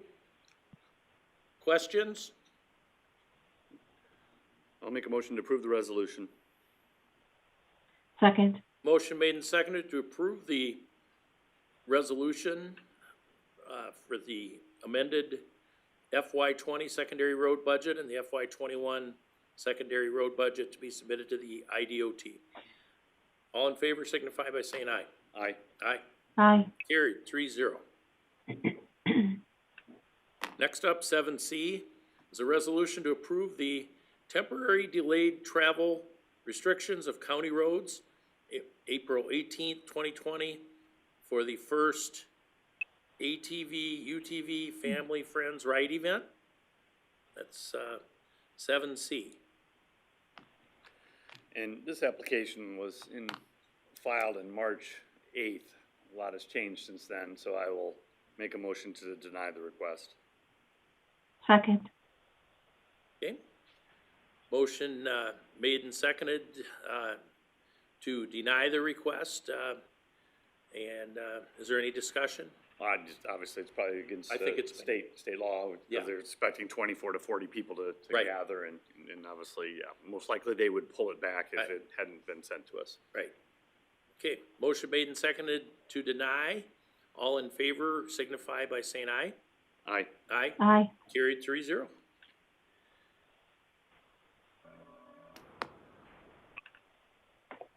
Okay, 7D, resolution, approve the necessary documents with Matthew Construction, doing business as River City Paving for the HMA paving, full depth reclamation on Lansing Road and Black Hills Road, project LOST-2102-73-31. Anthony, any comments on this resolution? Yeah, everything looks good. I felt like we got a pretty good price for, having one bidder on this project. This is a phase 2 of this project. So phase 1 is the pipe replacements, and this is the paving portion for phase 2. Just FYI, we did start construction today on phase 1 on the pipe replacements. So, but yeah, for this resolution, I would recommend this. Make a motion to approve the resolution. And I will second that. Motion made and seconded to approve the resolution. All in favor signify by saying aye. Aye. Aye. Aye. Carried 3-0. Item 7E, resolution to reject all bids for the micro surfacing on Asbury Road, Military Road, Schuler Heights Road, and Skyline Road project LFM-2101-7X-31.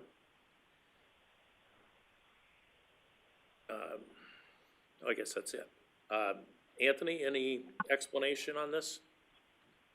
Yeah, this was kind of an odd bid. Obviously, there was a huge spread between the two bidders here, and I visited with a few different counties and even the Asphalt Paving Association to see what's kind of going on here. Not real sure. The low bidder was about $85,000 per mile, and I was looking really for something to be around $50,000 to $60,000 per mile.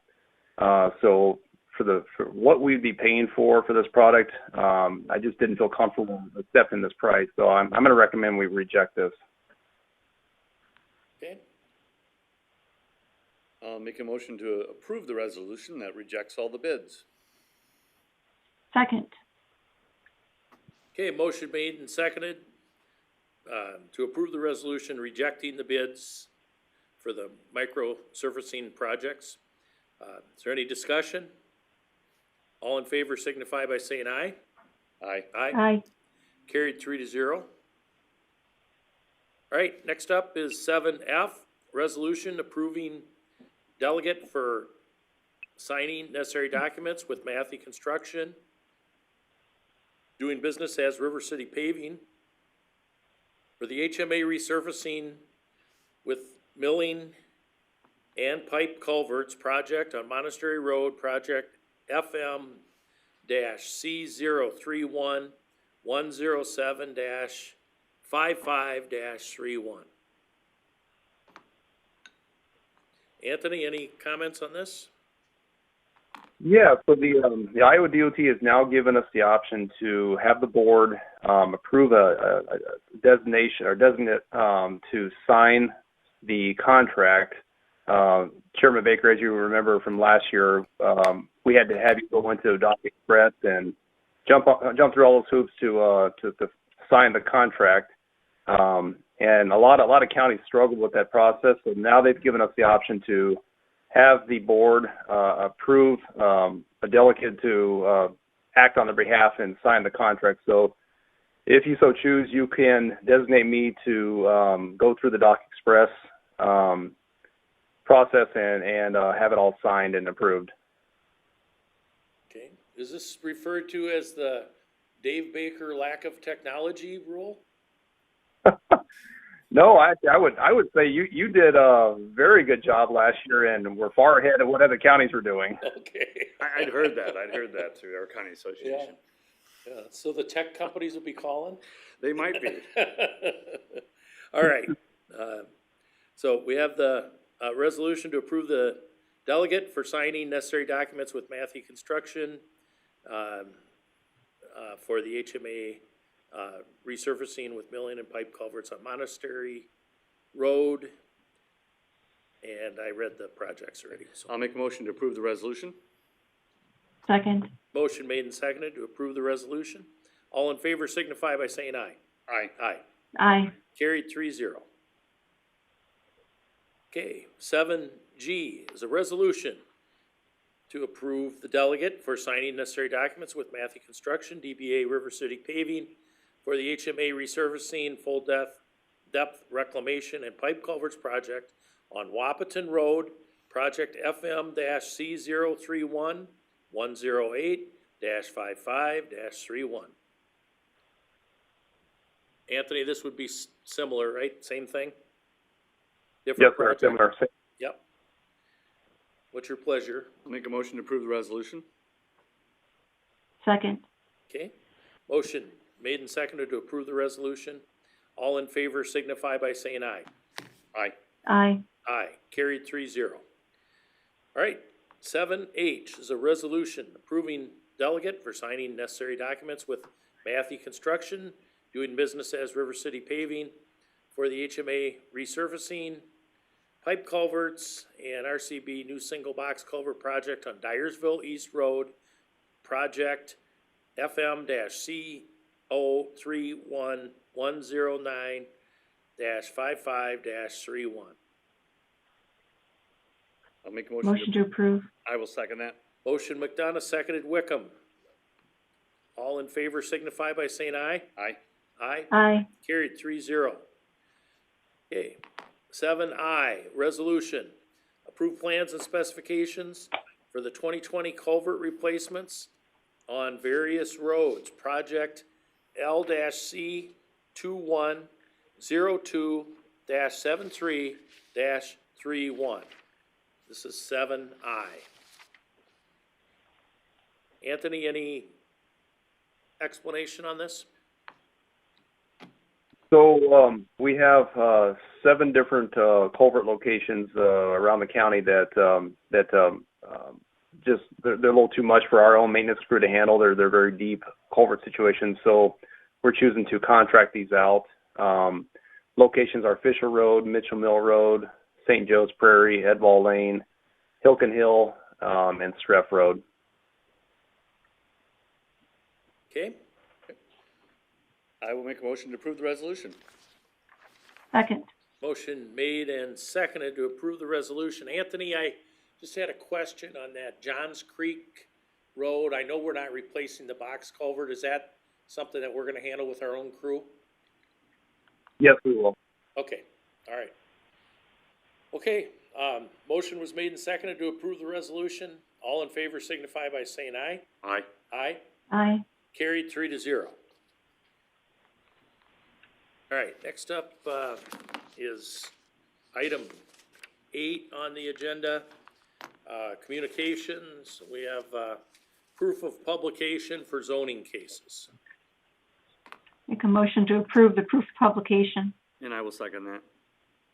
Okay, motion was made and second to approve the proof of publications for the zoning case. All in favor signify by saying aye. Aye. Aye. Carried 3-0. Item 9 on the agenda. This is approval of appointments. We have application for Board of Health.